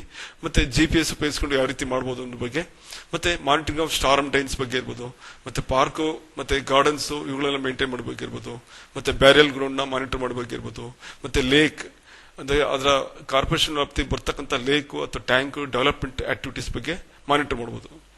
ಈಗ ಟ್ಯಾಂಕ್ ಇನ್ಫಾರ್ಮೇಶನ್ ಸಿಸ್ಟಮ್ ಬಗ್ಗೆ ನೋಡೋಣ. ಸೊ ನಮ್ಮ ಜಿಎಎಸ್ ವ್ಯವಸ್ಥೆಯಲ್ಲಿ ಈಗ ಒಂದು ಸಿಟಿ ಅಥವಾ ಕಾರ್ಪೊರೇಷನ್ಗೆ ಟ್ಯಾಂಕ್ ಮೇಲೆ ಡಿಪೆಂಡ್ ಆಗಿದ್ರೆ ಅಥವಾ ಯಾವುದೋ ನೀರಿನ ಮೂಲದ ಮೇಲೆ ಡಿಪೆಂಡ್ ಆಗಿದ್ರೆ ಆ ನೀರಿನ ಮೂಲದಲ್ಲಿ ಎಷ್ಟು ನೀರು ಲಭ್ಯ ಇದೆ, ಎಷ್ಟು ನೀರು ಇಳಿತಾ ಇದೆ. ಈ ಉದಾಹರಣೆಗೆ ಮಂಗಳೂರು ಸಿಟಿ ಕಾರ್ಪೊರೇಷನ್ ಒಳ್ಳೆ ಬೆಸ್ಟ್ ಎಕ್ಸಾಂಪಲ್. ತುಂಬೆ ಅಣೆಕಟ್ಟಿಂದ ಸಾಕಷ್ಟು ನೀರು ಬರ್ತದೆ. ಸೊ ಅದನ್ನು ಮಾನಿಟರ್ ಮಾಡ್ತಾ ಇರ್ತಾರೆ, ಮ್ಯಾನೇಜ್ ಮಾಡ್ತಾ ಇರ್ತಾರೆ. ಸೊ ಇದೇ ರೀತಿಯಲ್ಲಿ ಸುಮಾರಷ್ಟು ಅರ್ಬನ್ ಲೋಕಲ್ ಬಾಡೀಸ್ ಒಂದು ನೀರಿನ ಮೂಲದ ಮೇಲೆ ಅವಲಂಬಿತ ಇರೋದ್ರಿಂದ ಆ ಟ್ಯಾಂಕ್ ದ ಒಂದು ಸೋರ್ಸ್ ಮೂಲ ಏನಿದೆ ಅದ್ರ ಮೇಲೆ ಮಾನಿಟರ್ ಮಾಡ್ತಾ ಇರಬೇಕು. ಎಷ್ಟು ಲೆವೆಲ್ ಬಂತು, ನಾವು ಎಷ್ಟು ಉಪಯೋಗಿಸಬೇಕು, ಯಾವ ರೀತಿ ನಾವು ಮ್ಯಾನೇಜ್ ಮಾಡಬೇಕು, ಯಾವ ರೀತಿ ಡಿಸ್ಟ್ರಿಬ್ಯೂಷನ್ ಮಾಡಬೇಕು ಅನ್ನೋ ಬಗ್ಗೆ ನಾವು ಗಮನ ಕೊಡಬೇಕು. ಇದನ್ನ ಜಿಎಸ್ ವ್ಯವಸ್ಥೆ ನಕ್ಷೆ ಸಮೇತ ಅಳವಡಿಸಿಕೊಂಡಾಗ ನಮಗೆ ಈಸಿಯಾಗಿ ಮಾನಿಟರ್ ಮಾಡೋಕ್ಕೆ ಸಾಧ್ಯ ಇದೆ. ಅದೇ ರೀತಿ ವೆಲ್ ಇನ್ಫಾರ್ಮೇಶನ್ ಸಿಸ್ಟಮ್ ಅಂದ್ರೆ ನಮ್ಮ ಕಾರ್ಪೊರೇಷನ್ ವ್ಯಾಪ್ತಿನಲ್ಲಿ ಸುಮಾರು ಎಷ್ಟು ಬೋರ್ವೆಲ್ಗಳಿದೆ, ಎಷ್ಟು ಫಂಕ್ಷನ್ ಆಗ್ತದೆ, ವಾಟರ್ ಕ್ವಾಲಿಟಿ ಯಾವ ತರ ಇದೆ, ಸೊ ಅದ್ರ ಈಲ್ಡ್ ಯಾವ ತರ ಇದೆ, ಮತ್ತೆ ಯಾವ್ಯಾವ ವ್ಯಾಪ್ತಿನಲ್ಲಿ ಎಷ್ಟೆಷ್ಟು ವಾರ್ಡಲ್ಲಿ ಬರ್ತದೆ. ಸೊ ಇವುಗಳ ಮಧ್ಯೆ ಮಾಹಿತಿ ಇಟ್ಕೊಂಡ್ರೆ ಎಷ್ಟೆಷ್ಟು ಏರಿಯಾ ಕವರ್ ಆಗುತ್ತೆ ಅನ್ನೋದು ಮಾಹಿತಿ ಇಟ್ಕೊಂಡ್ರೆ ನಮಗೆ ಮ್ಯಾನೇಜ್ಮೆಂಟ್ ಬಗ್ಗೆ ಮತ್ತೆ ಮಾನಿಟರ್ ಮಾಡೋಕ್ಕೆ ಬಹಳ ಸುಲಭ ಆಗುತ್ತೆ. ಅದೇ ರೀತಿ water supply distribution system, over tank ಗಳಿರುತ್ತೆ. ಈ ಓವರ್ ಟ್ಯಾಂಕ್ ಇಂದ ಬರ್ತಕ್ಕಂಥ ನೀರು ಎಷ್ಟು ಏರಿಯಾ ಕವರ್ ಆಗುತ್ತೆ. ಸೊ ಈ ಓವರ್ ಟ್ಯಾಂಕ್ ಮಾಹಿತಿ, ಎಷ್ಟು ಕೆಪಾಸಿಟಿ ಇದೆ, ಯಾವುದು ನೀರಿನ ಸೋರ್ಸ್, ಯಾವುದು ಎಲ್ಲಿಂದ ಬರ್ತಾ ಇದೆ, ಯಾವ ಏರಿಯಾ ಡಿಸ್ಟ್ರಿಬ್ಯೂಟ್ ಆಗುತ್ತೆ, ಸೊ ಇದನ್ನ ಹಿಂದೆ ಯಾವಾಗ ಕಟ್ಸಿರ್ತಕ್ಕಂಥದ್ದು ಯಾವಾಗ, ಸೊ ಇದು ಮಾಹಿತಿ ಎಲ್ಲ ನಾವು ಕಂಪ್ಲೀಟ್ ಆಗಿ ಸ್ಟೋರ್ ಮಾಡಬಹುದು. ಸೊ ಇದ್ರ ಬಗ್ಗೆ ನಮಗೆ ಯಾವಾಗ ಬೇಕು ಅವಾಗ ನಾವು ಇನ್ಫಾರ್ಮೇಶನ್ ರಿಟ್ರೀವ್ ಮಾಡಿ ಚೆಕ್ ಮಾಡ್ತಾ ಇರ್ಬೋದು. ಅದೇ ರೀತಿ water supply pressure distribution area ಅಂದ್ರೆ ನಮಗೆ DME ಏರಿಯಾ ಅಂತ ಹೇಳ್ತೀವಿ. ಸೊ ಈ ಏರಿಯಾದಲ್ಲಿ ಎಷ್ಟು ಸ್ಲೋಪ್ ಇದೆ, ಯಾವ್ಯಾವ ಡೈರೆಕ್ಷನ್ ಹೋಗ್ತಾ ಇದೆ, ಒಂದು just like it is a block wise area monitoring. So ಎಲ್ಲಿ ಎಷ್ಟು ಹೋಗ್ತಾ ಇದೆ, ಯಾವ ತರ ಬರ್ತಾ ಇದೆ, ಹಿಂಗ್ ಬರ್ತದೆ, ಎಲ್ಲಿಂದ ಎಲ್ಲಿ ಬರ್ತಾ ಇದೆ, ಮತ್ತೆ ಎಷ್ಟು ಯಾವ ತರ ಡಿಸ್ಟ್ರಿಬ್ಯೂಟ್ ಆಗ್ತದೆ, ಇವುಗಳನ್ನ ಅನಾಲಿಸಿಸ್ ಮಾಡಬಹುದು. ಅದೇ ರೀತಿ ಡಿಸ್ಟ್ರಿಬ್ಯೂಷನ್ ಸಿಸ್ಟಮ್ ಅಲ್ಲಿ ಈಗ for example water supply main line ಹೋಗಿದೆ. ಸೊ ಮೈನ್ ಲೈನ್ ಅಲ್ಲಿ ಅದನ್ನ ಒಂದು ಕ್ಲಿಕ್ ಮಾಡಿದ್ರೆ ಸಾಕು, ನಾವು ಮ್ಯಾಪ್ ಅನ್ನ ಜನರೇಟ್ ಮಾಡ್ಬಿಟ್ಟು ಜಿಯೋರೆಫರೆನ್ಸ್ ಎಲ್ಲ ಮಾಡಿ ಡೇಟಾ ಎಲ್ಲ ಫಿಲ್ ಮಾಡಿದ್ಮೇಲೆ ನಾವು ಆಪರೇಟ್ ಮಾಡ್ತಾ ಹೋಗ್ಬೋದು. ಸೊ ಇದನ್ನ ಒಂದು ಜಸ್ಟ್ ಇದ್ರ ಮೇಲೆ ಕ್ಲಿಕ್ ಮಾಡಿದ್ರೆ ಸಾಕು, ನಮಗೆ ಅದ್ರ ಕಂಪ್ಲೀಟ್ ಮಾಹಿತಿ ಗೊತ್ತಾಗುತ್ತೆ. ಕನ್ಸ್ಟ್ರಕ್ಷನ್ ಯಾವಾಗಾಯ್ತು, ಯಾವ ಮೆಟೀರಿಯಲ್ ಉಪಯೋಗಿಸಿದ್ರು, ಎಷ್ಟು ಡಿಸ್ಚಾರ್ಜ್ ಇದೆ, ಹೆಡ್ ಎಷ್ಟಿದೆ, ವಾಟರ್ ಹೆಡ್ ಎಷ್ಟಿದೆ, ಮತ್ತೆ ಇದ್ರ ಡಿಸ್ಟ್ರಿಬ್ಯೂಷನ್ ಎಷ್ಟು ಜನಕ್ಕೆ, ಎಷ್ಟು ಲೈನ್ಗೆ, ಎಷ್ಟು ಏರಿಯಾಗೆ ಹೋಗುತ್ತೆ. ಸೊ ಇವುಗಳ ಬಗ್ಗೆ ಕಂಪ್ಲೀಟ್ ಒಂದು ಮಾಹಿತಿ ವ್ಯವಸ್ಥೆ ಇಲ್ಲಿ ಲಭ್ಯ ಆಗೋ ತರ ಮಾಡಕ್ಕೆ ಸಾಧ್ಯ ಇದೆ. ಅದೇ ರೀತಿ ಡಿಸ್ಟ್ರಿಬ್ಯೂಷನ್ ಸಿಸ್ಟಮ್ ಅಲ್ಲಿ ವಾಲ್ಗಳು ಬಹಳ ಮಹತ್ವದ ಪಾತ್ರವನ್ನು ವಹಿಸುತ್ತೆ. ಸೊ ನಮಗೆ ಕಂಟ್ರೋಲಿಂಗ್ ವಾಲ್ಗಳು ಎಲ್ಲೆಲ್ಲಿ ಜಂಕ್ಷನ್ಗಳಲ್ಲಿ ಇರ್ತೀವಿ, ಯಾವ ಜಂಕ್ಷನ್ ಇಟ್ಟರೆ ಯಾವ ತರ ಡಿಸ್ಟ್ರಿಬ್ಯೂಟ್ ಆಗುತ್ತೆ, ಎಷ್ಟು ಏರಿಯಾ ಕವರ್ ಆಗುತ್ತೆ, ಎಷ್ಟು ಡಿಸ್ಚಾರ್ಜ್ ಬೇಕಾಗುತ್ತೆ, ಸೊ ಸಫಿಷಿಯನ್ಸಿ ಏನು, ಪ್ರೆಷರ್ ಏನು ಬಿಲ್ಡಪ್ ಆಗುತ್ತೆ, ಇವುಗಳ ಬಗ್ಗೆ ಮಾಹಿತಿನ ನಾವು ಮ್ಯಾಪ್ ನೋಡಿಕೊಂಡು ಅನಲೈಸ್ ಮಾಡಬಹುದು. ಅದು ಜಸ್ಟ್ ಪಾಯಿಂಟ್ ಅಲ್ಲಿ ಕ್ಲಿಕ್ ಮಾಡಿದ್ರೆ ಸಾಕು, ಕಂಪ್ಲೀಟ್ ಈ ತರ ಮಾಹಿತಿ ಬರುತ್ತೆ. UGD ಅಂಡರ್ಗ್ರೌಂಡ್ ಡ್ರೈನೇಜ್ ಸಿಸ್ಟಮ್ ಸಹ ಮಾನಿಟರ್ ಮಾಡಕ್ಕೆ ಸಾಧ್ಯ ಇದೆ. ಸೊ ಅಂಡರ್ಗ್ರೌಂಡ್ ಡ್ರೈನೇಜ್ ಸಿಸ್ಟಮ್ ಏನಿಲ್ಲಪ್ಪ ಅಂತಂದ್ರೆ ಮ್ಯಾನುವಲ್ಗಳು ಎಲ್ಲೆಲ್ಲಿ ಬರ್ತದೆ, ಜಂಕ್ಷನ್ಸ್ ಎಲ್ಲೆಲ್ಲಿ ಬರ್ತದೆ, ಸೊ ಎಷ್ಟೆಷ್ಟು ಏರಿಯಾ ಕವರ್ ಆಗಿದೆ, ಎಲ್ಲಿ ಸಮಸ್ಯೆಗಳು ಪದೇ ಪದೇ ಉದ್ಭವ ಆಗ್ತಿರುತ್ತೆ, ಅಲ್ಲಿ ಏನ್ ಮಾಡಕ್ಕೆ ಸಾಧ್ಯ ಇದೆ, ಇವುಗಳನ್ನ ಅನಾಲಿಸಿಸ್ ಮಾಡಬಹುದು. ಸೊ ಇದ್ರ ಮೇಲೆ ಅಷ್ಟೇ ಒಂದು ಕ್ಲಿಕ್ ಮಾಡಿದ್ರೆ ಸಾಕು, UGD ಲೈನ್ ಮೇಲೆ ಅದ್ರ ಕಂಪ್ಲೀಟ್ ಮಾಹಿತಿ ಸಿಗುತ್ತೆ. ಎಷ್ಟು ಆಳದಲ್ಲಿದೆ, ಎಷ್ಟು ಡಿಸ್ಚಾರ್ಜ್ ಕೆಪಾಸಿಟಿ ಇದೆ, ಎಷ್ಟು ಮನೆಗಳು, ಎಷ್ಟು ಏರಿಯಾ ಕವರ್ ಆಗ್ತಾ ಇದೆ, ಈ ಸಮಗ್ರವಾದ ಒಂದು ಮಾಹಿತಿ ನಮಗೆ ಪೂರ್ಣವಾಗಿ ಕಂಪ್ಯೂಟರ್ಲೇ ಸಿಗುತ್ತೆ. ಇದು ಪದೇ ಪದೇ ಮಾಡುವಂತ ಅವಶ್ಯಕತೆ ಬರಲ್ಲ. Service wise boundary map. So boundary map ಅಲ್ಲಿ ಏನಪ್ಪ ವಿಶೇಷ ಅಂತಂದ್ರೆ, ಈಗ ಫಾರ್ ಎಕ್ಸಾಂಪಲ್ ಜೈಸ್ ಎಲ್ಲ ಇರ್ತಾರೆ, ಅವರ ಕಾರ್ಯವ್ಯಾಪ್ತಿ ಪ್ರದೇಶಗಳಿದು. ಈಗ ಇವರು ಇಂಥ ಇಂಜಿನಿಯರ್ ಪೈಕಿ ಇಂಥವ್ರದ್ದು ಎಷ್ಟು ಕಾರ್ಯವ್ಯಾಪ್ತಿ ಇದೆ ಅನ್ನೋದನ್ನ ಒಂದು ಮ್ಯಾಪ್ ಅಲ್ಲಿ ತೋರಿಸುತ್ತೆ. ವಾರ್ಡ್ ವೈಸ್ ಮ್ಯಾಪ್ ಅಲ್ಲ ಇದು, ಈ ಜ್ಯೂರಿಸ್ಡಿಕ್ಷನ್ ಮ್ಯಾಪ್ ಅಂತ ಹೇಳ್ಬೋದು. ಸೊ ಒಂದು ಇದರಿಂದ ಮಾಹಿತಿಯಿಂದ ಏನಪ್ಪಾ ನಮಗೆ ಎಲ್ಲೆಲ್ಲಿ ಪ್ರಾಬ್ಲಮ್ ಇದೆ, ಎಲ್ಲೆಲ್ಲಿ ಯಾರು ಸಂಬಂಧಪಟ್ಟ ಸೆಕ್ಷನ್ ಆಫೀಸರ್, ಅದನ್ನ ಈಸಿಯಾಗಿ ಯಾರಿಗೆ ಫೋನ್ ಮಾಡಿದೆ ನಾವೇ ಕಂಪ್ಯೂಟರ್ ಮೂಲಕ ಚೆಕ್ ಮಾಡಿದ್ರೆ ಎಲ್ಲ ಸಿಕ್ಕೋಗುತ್ತೆ. ಇದು ಒಂದು example Bengaluru water supply board. So Bengaluru water supply board ಸುಮಾರು ಏರಿಯಾ ತಗೊಂಡ್ರೆ 800 ಸ್ಕ್ವೇರ್ ಕಿಲೋಮೀಟರ್ಸ್ ಒಟ್ಟು ವಿಸ್ತೀರ್ಣ ಇದೆ. ಅದರಲ್ಲಿ ಕೋರ್ ಏರಿಯಾನೇ ಸುಮಾರು 245 ಕಿಲೋಮೀಟರ್ ಇದೆ. 8 ALBಗಳು ಸೇರುತ್ತೆ, 110 ವಿಲೇಜ್ಗಳು ಸೇರ್ಕೊಂಡಿದೆ. ಮತ್ತೆ ಡಿವಿಷನ್ಸ್ 9 ಇದೆ, ಸಬ್ ಡಿವಿಷನ್ಸ್ 31 ಇದೆ, ಸರ್ವಿಸ್ ಸ್ಟೇಷನ್ಸ್ 110 ಇದೆ. ಅಂದ್ರೆ ಅಗಾಧವಾದ ಒಂದು ಕಾರ್ಯವ್ಯಾಪ್ತಿನ ಹೊಂದಿದೆ. ಈ ವ್ಯಾಪ್ತಿನ ಮಾನಿಟರ್ ಮಾಡೋದು ತುಂಬಾ ಕಷ್ಟ, humanly it is very very difficult. So ಅದರಿಂದ ಈ ಕಂಪ್ಲೀಟ್ ಒಂದು ಮಾನಿಟರಿಂಗ್ ಸಿಸ್ಟಮ್, ಒಂದು ಇಂಟಿಗ್ರೇಟೆಡ್ ಕಮಾಂಡ್ ಸೆಂಟರ್ ಏನಿದೆ ಅದನ್ನ ಮೂಲಕ ಮಾನಿಟರ್ ಮಾಡ್ತಂದ್ರೆ, ಅಂದ್ರೆ JS ವಿತ್ ಆಟೋಮೇಶನ್ ಎರಡು ಮಾಡ್ತು ಅಂತಂದ್ರೆ ಬಹಳಷ್ಟು ಎಫಿಷಿಯಂಟ್ ಮ್ಯಾನರ್ ಅಲ್ಲಿ ನಮಗೆ ಇದನ್ನ ಮ್ಯಾನೇಜ್ ಮಾಡಕ್ಕೆ ಅನುಕೂಲ ಆಗುತ್ತೆ. ಅದೇ ತರ ರೋಡ್ ಇನ್ಫಾರ್ಮೇಶನ್ ಸಿಸ್ಟಮ್. ಸೊ ನಮಗೆ ರಸ್ತೆ ಬಗ್ಗೆ ಮಾಹಿತಿ, ಈಗ ನಮ್ಮ ಕಾರ್ಯವ್ಯಾಪ್ತಿನಲ್ಲಿ ಮುನ್ಸಿಪಲ್ ಬೌಂಡ್ರಿ ಒಳಗೇನೆ ಅಂದ್ರೆ ಅಥವಾ ಕಾರ್ಪೊರೇಷನ್ ಬೌಂಡ್ರಿ ಒಳಗೆ ಎಷ್ಟು ವರ್ಕ್ ನಡೀತಾ ಇದೆ, ಎಲ್ಲೆಲ್ಲಿ ಸಿವಿಲ್ ವರ್ಕ್, ಮತ್ತೆ ವಿಶೇಷವಾಗಿ ರೋಡ್ ಸಂಬಂಧಪಟ್ಟಂತೆ ಲೇಯರ್ ಕ್ರಿಯೇಟ್ ಮಾಡಿದ್ರೆ, ಡಿಸ್ಟೇಜ್ ಮಾಡಿದ್ರೆ ಇಡೀ ಕಂಪ್ಲೀಟ್ ನೆಟ್ವರ್ಕ್ ಆಫ್ ದಿ ರೋಡ್ದು. ಸೊ ಆ ರೋಡ್ದು ಎಲ್ಲೆಲ್ಲಿ ಕೆಲಸ ನಡೀತಾ ಇದೆ, ಯಾವ ಕನ್ಸ್ಟ್ರಕ್ಷನ್ ಆಯ್ತು, ಕಾಂಟ್ರಾಕ್ಟರ್ ಯಾರು, ಆಮೇಲೆ ಏನೇನು ಮೆಟೀರಿಯಲ್ಸ್ ನ ಇನ್ಕ್ಲೂಡ್ ಮಾಡಿದ್ದಾರೆ, ಸಬ್ಗ್ರೇಡ್ ಕಂಡೀಷನ್, ಆಸ್ಫಾಲ್ಟಿಂಗ್ ಆಗಿದೆಯಾ, ಯಾವಾಗ ಆಗಿತ್ತು. ಸೊ ಹೀಗೆ ಏನೇನು ನಮ್ಮ ಮಾಹಿತಿ ನಾವು ರೋಡ್ ಸಂಬಂಧಪಟ್ಟಂತೆ ತಿಳಿಸ್ತೀವೋ, ಡೇಟಾಬೇಸ್ ಅಲ್ಲಿ ಬಿಲ್ಡಪ್ ಮಾಡ್ತೀವೋ, ಅದೆಲ್ಲ ಸಂಗ್ರಹ ಇರುತ್ತೆ. ನಮ್ಗೆ ನೋಡಿದ ಕೂಡಲೇ ನಾವು ಕಂಪ್ಲೇಂಟ್ಸ್ ನ ರಿಸೀವ್ ಮಾಡೋದಾಗ್ಲಿ, ಅದಕ್ಕೆ ರೆಸ್ಪಾಂಡ್ ಮಾಡೋದಾಗ್ಲಿ, ಬಹಳ ಕ್ವಿಕ್ ಆಗಿ ನಿರ್ಧಾರ ತಗೊಳಕ್ಕೆ ತುಂಬಾ ಅನುಕೂಲ ಆಗುತ್ತೆ. ಅದೇ ರೀತಿ ಈ ಸ್ಟ್ರೀಟ್ ಲೈಟ್ಸ್ ಬಗ್ಗೆ, ಇಂದ ಟ್ರಾನ್ಸ್ಫಾರ್ಮರ್ಸ್ ಇರ್ಬೋದು, ಸ್ಟ್ರೀಟ್ ಲೈಟ್ಸ್ ಇರ್ಬೋದು, ರಿಯಲ್ ಟೈಮ್ ಮಾನಿಟರಿಂಗ್ ಮಾಡೋಕೆ ಸಾಧ್ಯ ಇದೆ. ಸೊ ಅದಲ್ಲಿ ಸ್ಟ್ರೀಟ್ ಲೈಟ್ದು ಎಲ್ಲೆಲ್ಲಿ ಬರ್ತದೆ, ಯಾವ ಪೊಸಿಷನ್, ಅದು ಲ್ಯಾಟಿಟ್ಯೂಡ್, ಲ್ಯಾಂಗಿಟ್ಯೂಡ್ ಪ್ರತಿಯೊಂದು ರೆಕಾರ್ಡ್ ಇರುತ್ತೆ ನಮ್ಮ JS ಬೇಸ್ ಮ್ಯಾಪ್ ಅಲ್ಲಿ. ಇದ್ರ ಮೂಲಕ ನಮಗೆ ಎಲ್ಲೆಲ್ಲಿ ಫ್ರೀಕ್ವೆಂಟ್ ಆಗಿ ಕೆಡ್ತಾ ಇರುತ್ತೆ, ಇದ್ರ ಬಗ್ಗೆ ನಮ್ಗೆ ಮ್ಯಾನೇಜ್ ಮಾಡಕ್ಕೆ ಅನುಕೂಲ ಆಗ್ತದೆ. ಆಮೇಲೆ ಟ್ರಾನ್ಸ್ಫಾರ್ಮರ್ಸ್ ಡಿಸ್ಟ್ರಿಬ್ಯೂಷನ್ ಸಾಕಾ, ಇನ್ನೊಂದು ಟ್ರಾನ್ಸ್ಫಾರ್ಮರ್ ಸ್ಯಾಂಕ್ಷನ್ ಮಾಡ್ಬೇಕಾ, ಬೇಕೋ ಬೇಡವೋ. ಸೊ ಈ ಡೀಟೇಲ್ಸ್ ಅಲ್ಲ, ಈ ಒಂದು ತಾಂತ್ರಿಕವಾದ ಮಾಹಿತಿಗಳನ್ನ ಇಂಜಿನಿಯರಿಂಗ್ ಅಪ್ಲಿಕೇಶನ್ಸ್ ಅದರಲ್ಲೂ ವಿಶೇಷವಾಗಿ ಎಲೆಕ್ಟ್ರಿಕಲ್ ಮೇಂಟೈನ್ ಸಂಬಂಧಪಟ್ಟಂತೆ ಬಹಳ ಸುಲಭವಾಗಿ ಮಾನಿಟರ್ ಮಾಡೋಕ್ಕೆ ಅನುಕೂಲ ಆಗುತ್ತೆ. ಬಟ್ ಒಂದ್ಸರಿ ಬಿಲ್ಡಪ್ ಮಾಡೋದುವರೆಗೂ ಸ್ವಲ್ಪ ಕಷ್ಟ ಆಗ್ಬೋದು, ಆಮೇಲೆ ಸುಲಭ ಆಗ್ತಾ ಹೋಗುತ್ತೆ. ಸರ್ವಿಸ್ ಸ್ಟೇಷನ್ಸ್, ಸೊ ಈಗ ನಮಗೆ KEB ಇರ್ಬೋದು, ಅದರದ್ದು ಸರ್ವಿಸ್ ಸ್ಟೇಷನ್ಸ್ ಎಷ್ಟೆಷ್ಟು ಎಲ್ಲೆಲ್ಲಿ ಯಾವಷ್ಟು ವ್ಯಾಪ್ತಿ ಕವರ್ ಆಗಿದೆ, ಸೊ ಅವ್ರ ವ್ಯಾಪ್ತಿ ಯಾವ್ದು ಬರ್ತದೆ, ಅಥವಾ ಮತ್ತೆ ಇನ್ನೊಂದು ಸರ್ವಿಸ್ ಸ್ಟೇಷನ್ ಬೇಕಾಗಿದೆ ಅಲ್ಲಿ, ಅಥವಾ ಇರೋ ಸರ್ವಿಸ್ ಸ್ಟೇಷನ್ನೇ ಸಾಕ, ಸೊ ಇವುಗಳ ಬಗ್ಗೆನೂ ಸಹ ನಾವು ವಿಶ್ಲೇಷಣೆ ಮಾಡಬಹುದು, ಮುಂದೆ ನಿರ್ಧಾರ ತಗೊಳ್ಳಕ್ಕೆ ಅದು ಅನುಕೂಲ ಆಗುತ್ತೆ. JS ನಮ್ಮ ಒಂದು ರೋಡ್ ಮ್ಯಾಪಿಂಗ್ ಜೊತೆಗೆ ಈ infrastructure development. So infrastructure development ಅಲ್ಲಿ ನಮಗೆ ಫ್ಲೈಓವರ್ ಇರ್ಬೋದು, ಬ್ರಿಡ್ಜಸ್ ಇರ್ಬೋದು, ಅಂಡರ್ ಪಾಸಸ್ ಇರ್ಬೋದು, ಸೊ ಎಲ್ಲೆಲ್ಲಿ ಯಾವ್ಯಾವ ತರ ನಮಗೆ ಸ್ಟ್ರಕ್ಚರ್ಗಳು ಬೇಕಾಗುತ್ತೆ, ಸೊ ಇವುಗಳನ್ನ ಮಾನಿಟರ್ ಮಾಡೋದು. ಅಂದ್ರೆ ಟ್ರಾಫಿಕ್ ಸರ್ವೆನೂ ಬೇಕಾಗುತ್ತೆ ಡೀಟೇಲ್ಸ್, ಮತ್ತೆ ಅಲ್ಲಿದು ಲೋಕಲ್ ಕಂಡೀಷನ್ ಅನ್ನು ವೆರಿಫೈ ಮಾಡಿ ಮತ್ತೆ ಮಾನಿಟರ್ ಮಾಡಿ, ಸೊ ಅದನ್ನ ನಾವು ಡೇಟಾನ ತಗೊಂಡು ಅದನ್ನ JS ಮ್ಯಾಪ್ ಹಾಕಿ ಎಲ್ಲೆಲ್ಲಿ ನೀಡಿದೆ ಅನ್ನೋದನ್ನ ನಾವು ಮ್ಯಾಪಿಂಗ್ ಮಾಡ್ತಂದ್ರೆ ಬಹಳ ಸುಲಭವಾಗಿ ನಾವು ಅನಾಲಿಸಿಸ್ ಮಾಡ್ತಾ ಹೋಗ್ಬೋದು. ಮತ್ತೆ ಅನಾಲಿಸಿಸ್ ಮಾಡೋದ್ರಿಂದ ಡಿಸಿಷನ್ಸ್ ಒಳ್ಳೆ ನಿರ್ಧಾರ ತಗೊಳ್ಳಕ್ಕೆ ಸಾಧ್ಯ ಆಗುತ್ತೆ. Applications of JS in property tax monitoring in ULBs. ನಮ್ಮ ಅರ್ಬನ್ ಲೋಕಲ್ ಬಾಡೀಸ್ ಅಲ್ಲಿ ಅಂದ್ರೆ ನಗರ ಸ್ಥಳೀಯ ಸಂಸ್ಥೆಗಳಲ್ಲಿ ಪ್ರಾಪರ್ಟಿ ಟ್ಯಾಕ್ಸ್ ಮ್ಯಾನೇಜ್ ತುಂಬಾ ಹೆಡ್ಏಕ್ ಇದೆ, ಇದೇ ಮೈನ್ ರಿಸೋರ್ಸ್ ಇದು. ಸೊ ಪ್ರಾಪರ್ಟಿ ಟ್ಯಾಕ್ಸ್ ನಾನು ಕರೆಕ್ಟ್ ಆಗಿ ಮಾನಿಟರ್ ಮಾಡ್ತು ಅಂತಂದ್ರೆ ನಮಗೆ ಸಾಕಷ್ಟು ರೆವಿನ್ಯೂ ಮತ್ತೆ ಡೆವಲಪ್ಮೆಂಟ್ ಆಕ್ಟಿವಿಟೀಸ್ಗೆ ಬಹಳ ಅನುಕೂಲ ಆಗುತ್ತೆ. ಸೊ ನಿಮ್ಗೆಲ್ಲ ಗೊತ್ತಿದೆ, ಬಿಲ್ಡಿಂಗ್ ಗಳನ್ನೆಲ್ಲ ಕ್ಯಾಟಗರೈಸ್ ಮಾಡ್ತೀವಿ ABCD ಅಂತಂದ್ಬಿಟ್ಟು, ಮತ್ತೆ ಯೂನಿಟ್ ವ್ಯಾಲ್ಯೂನು ಸಹ ಫಿಕ್ಸ್ ಮಾಡ್ತೀವಿ. ಸೊ ಫಿಕ್ಸ್ ಮಾಡೋದ್ರ ಜೊತೆಗೆ ನಮಗೆ ಒಂದು ಮ್ಯಾಪಿಂಗ್ ಡೆವಲಪ್ ಮಾಡ್ಕೋಬೇಕು. ಇದು ಡೇಟಾ ಬೇಸ್ ಪಾರ್ಟ್. ಇದು ಈ ಮ್ಯಾಪಿಂಗ್ ಪಾರ್ಟ್ ಅಲ್ಲಿ ಬಿಲ್ಡಿಂಗ್ ನೇಮ್ ಇರುವುದು, ಓನರ್ ನೇಮ್ ಇರುವುದು, date of construction, roof type, ward number, ಆಮೇಲೆ ವಲ್ನರಬಲ್ ಅಂದ್ರೆ ಸೆನ್ಸಿಟಿವ್ ಇದೆಯಾ, ಮತ್ತೆ ಡ್ರಾಯಿಂಗ್ ನಂಬರ್ ಏನು, ಮತ್ತೆ ಮಾಡಿಫಿಕೇಶನ್ ಯಾವಾಗ ಆಗಿತ್ತು, ಕಂಟ್ರಾಕ್ಟ್ ನೇಮ್ ಏನು, ಬಿಲ್ಡಿಂಗ್ ಟೈಪ್ ಯಾವುದು, ಕಮರ್ಷಿಯಲ್, ಇಂಡಸ್ಟ್ರಿನ, ಮತ್ತೆ ಡೊಮೆಸ್ಟಿಕ್ ಅಥವಾ ಗೌರ್ಮೆಂಟ್, ಈ ರೀತಿ ಒಂದು ಡೇಟಾಗಳನ್ನ ನಾವು ಅಲ್ಲಲ್ಲೇ ಫಿಲ್ಅಪ್ ಮಾಡ್ತಾ ಹೋದ್ರೆ ಮ್ಯಾಪಿಂಗ್ ಮಾಡ್ಬಿಟ್ಟು ನಮಗೆ ಒಂದು ಸಂಪೂರ್ಣವಾದ ಮಾಹಿತಿ ಗೊತ್ತಾಗುತ್ತೆ ಆ ಅರ್ಬನ್ ಏರಿಯಾದು, ವಾರ್ಡ್ದು. ಅದೇ ರೀತಿ ನಾವು ಪ್ರಾಪರ್ಟಿ ಟ್ಯಾಕ್ಸ್ ಕ್ಯಾಲ್ಕುಲೇಟ್ ಮಾಡ್ಬೇಕಾದ್ರೆ ಸೊ ಯೂನಿಟ್ ಫ್ಯಾಕ್ಟರ್ ಗಣನೆಗೆ ತಗೊಂತೀವಿ. ಅದು ಯುಟಿಲಿಟಿ, ಇಂಡಸ್ಟ್ರಿ ಪರ್ಪಸ್, ಬಿಸ್ನೆಸ್ ಅನ್ನೋ ಬಗ್ಗೆ, ಮತ್ತೆ ಆಕ್ಯುಪೆನ್ಸಿ ಫ್ಯಾಕ್ಟ್ರಿ, ಇದರ ಟೆನೆನ್ಸಿ ಇದ್ರಲ್ಲಿ ಬರ್ತಾರ, ಸೆಲ್ಫ್ ಆಕ್ಯುಪೈಡ್ ಇದೆಯಾ ಅಂತಾರ, ಮತ್ತೆ ಸ್ಟ್ರಕ್ಚರಲ್ ಫ್ಯಾಕ್ಟರ್ಸ್, ಪಕ್ಕ ಹೊಸ ಅಥವಾ ಸೆಮಿ ಪಕ್ಕನ ಕುಚ್ಚ ಹೊಸ, ಇದನ್ನ ಒಂದು ಹಳೇದ ಹೊಸದ ಅದ್ರ ಬಗ್ಗೆ ಅದ್ರ ಮಾಹಿತಿ ಸಿಗುತ್ತೆ. ಆಮೇಲೆ ಏಜ್ ಆಫ್ ದಿ ಬಿಲ್ಡಿಂಗ್ ಅದ್ರದ್ದು ಸಹ ಮಾಹಿತಿ ಸಿಗುತ್ತೆ. ಇವುಗಳ ಆಧಾರದ ಮೇಲೆ ನಮ್ಮ ಪ್ರಾಪರ್ಟಿ ಟ್ಯಾಕ್ಸ್ ನ ಅರೈವ್ ಮಾಡ್ತೀವಿ. ಇದನ್ನ ಮ್ಯಾಪಿಂಗ್ ಮಾಡಕ್ ಮುಂಚೆ ನಾವು ಸ್ಯಾಟಲೈಟ್ ಹೈ ರೆಸಲ್ಯೂಷನ್ ಮ್ಯಾಪ್ ನ ಯೂಸ್ ಮಾಡಬಹುದು, ಇಲ್ಲ ಡ್ರೋನ್ ಅಪ್ಲಿಕೇಶನ್ ಮಾಡಿ ಇದು ಮಾಡಬಹುದು.